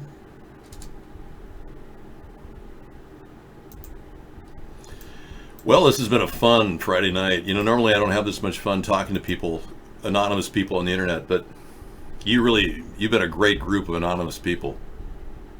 And all I've got on iBlog is CIA killed JFK. New York Viking has been broadcasting his daily question. The ultimate question, no question. Yeah, it's coming out of Ocasio-Cortez. Yeah, no question. Yeah, no question. No question. Thank you, New York Viking. A pro-cam aficionado. Yeah, no question. Cute. Well, you know, taking in ads and information and links is what we do. And it's given me a tremendous new outlook on life, being able to stay abreast of the media and the news. And it's given me a kind of a greater awareness, and that's really why I did it. I'm kind of an information gathering person who loves politics, and I do the show for free. I don't get a penny doing this, but there are people trying to stop a third party from existing and growing, and they've purposely gone out of their way to pay Mark millions of dollars to censor me. I wish I was making it up, but everybody tells me Mark buys new cars, Mark does this.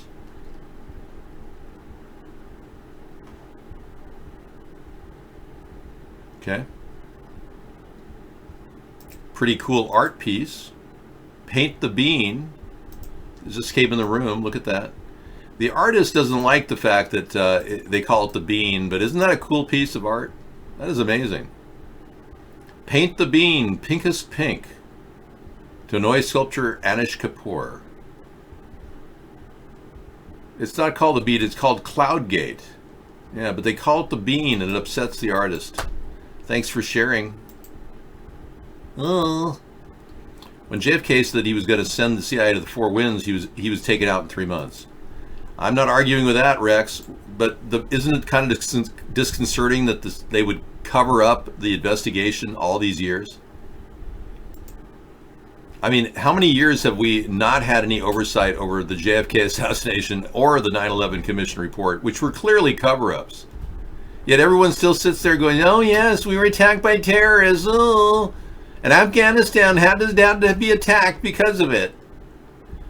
Afghanistan and Iraq had nothing to do with the 9/11 attack, yet we attacked both countries and we still haven't questioned why our government did it. Boy, are we out to lunch. A big round of applause for all the brain-dead Americans who refuse to ask any questions about anything.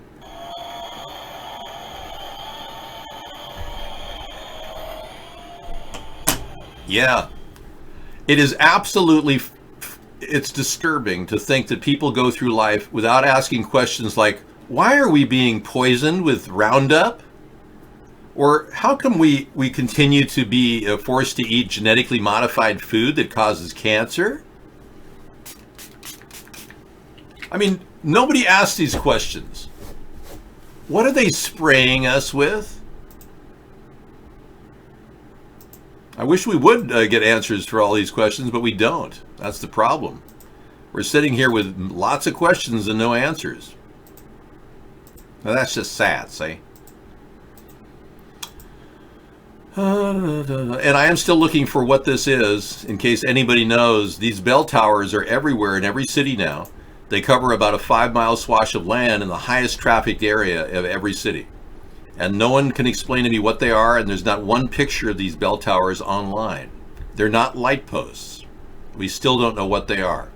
And I know from traveling around the country 10,000 miles in the past few weeks, they're in every city, people. They're in every single city in this country. I saw them today in Everett, Washington. We don't know what they are.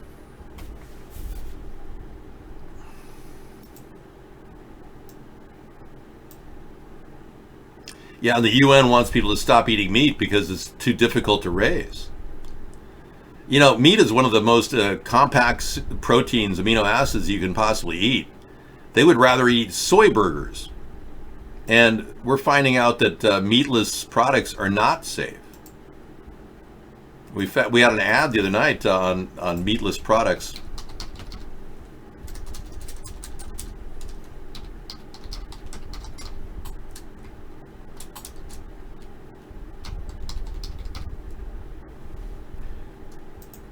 Yeah, just check this article out. Vegan, nationalpost.com has it. Yeah, vegan Beyond Meat burgers are just ultra-processed patties that can be bad for our health. Tell me this is not an eye-opening thing. While someone might eat a Beyond Meat burger for ethical reasons, it does little for that person's health. In fact, it might be more harmful than good. It may look and taste like beef, but it comes with more sodium and 18 refined ingredients. Look at the difference between regular meat and this altered meat, Beyond Meat. Much less protein. It's ultra-processed. And processed foods can lead to weight gain, diabetes, hypertension, and high cholesterol. It's made from pea protein, which could mislead consumers. Vegan burger has pea protein. They think it's the same as eating a plate full of pea. Yeah, it's not better for your health. So here's the link to that in case you want to check it out for yourself. So I still support the meat industry. I'm not going to fall into the BS vegan story and talk about how dangerous it is to the planet to raise beef. Oh, golly. I made some really good Swiss chard burgers. And they're not charred, but they're made with Swiss chard. And I put them out there, and I'm going to give you the link to that. And you can download my most recent cooking show, made yesterday, at my link at YouTube, David John Sponheim. There it is. I don't know what pea protein is, but it can't be good for you. Yeah, there's the article on the National Post, and here's my video about how to cook Swiss chard burgers. Yeah. Oh, good. What do you got?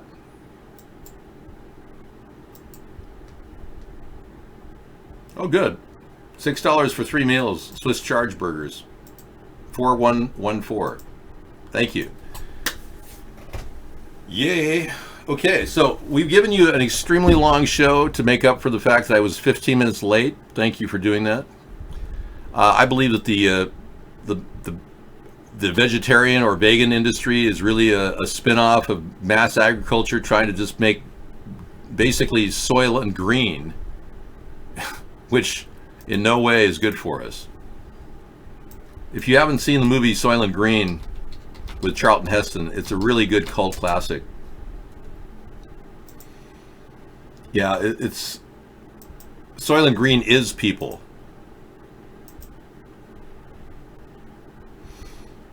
Yeah, we have that video right here. Not his dad.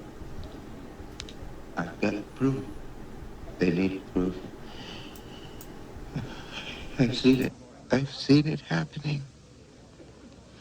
They've got to tell people. Tell them what? The ocean's dying. The plankton's dying. It's people. Soylent Green is made out of people.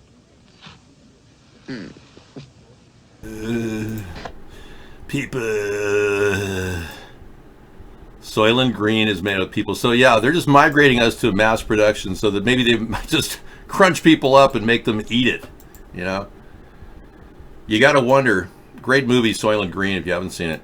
Okay, everybody, thank you for coming in to Freedom Friday and participating in my extended show. Always a pleasure maintaining awareness and fighting the brainwashing that's going on in our society. You've come to the great place on the internet where we take on the tough issues and bring on undescribed, unthinkable things that the government will not talk about, the two-party system will not address, and we do every night. And I'll be back on Monday for a full show, but I'll be in tonight all the way to the wee hours of the morning, bringing you video after video, which is what we do on our regular show night. 5 p.m. to 1 a.m. is our new show time. We used to be 5 p.m. to 2 a.m., but I really need to get a little sleep at that wee hour. So thanks for coming in, everyone. Good night, and signing off.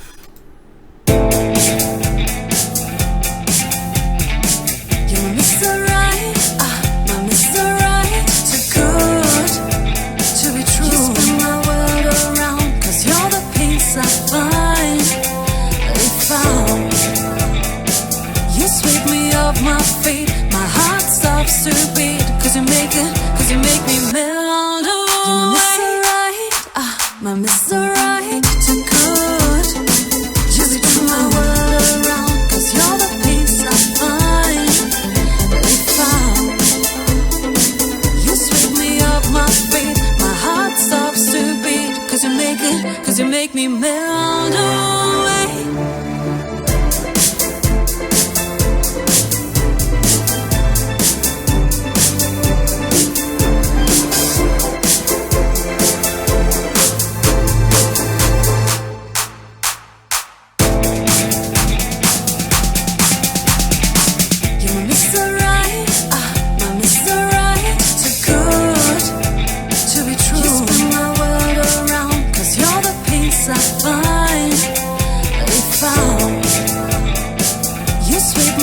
My feet, my heart stops to beat, cause you make me melt away. You're Mr. Right, too good to be true.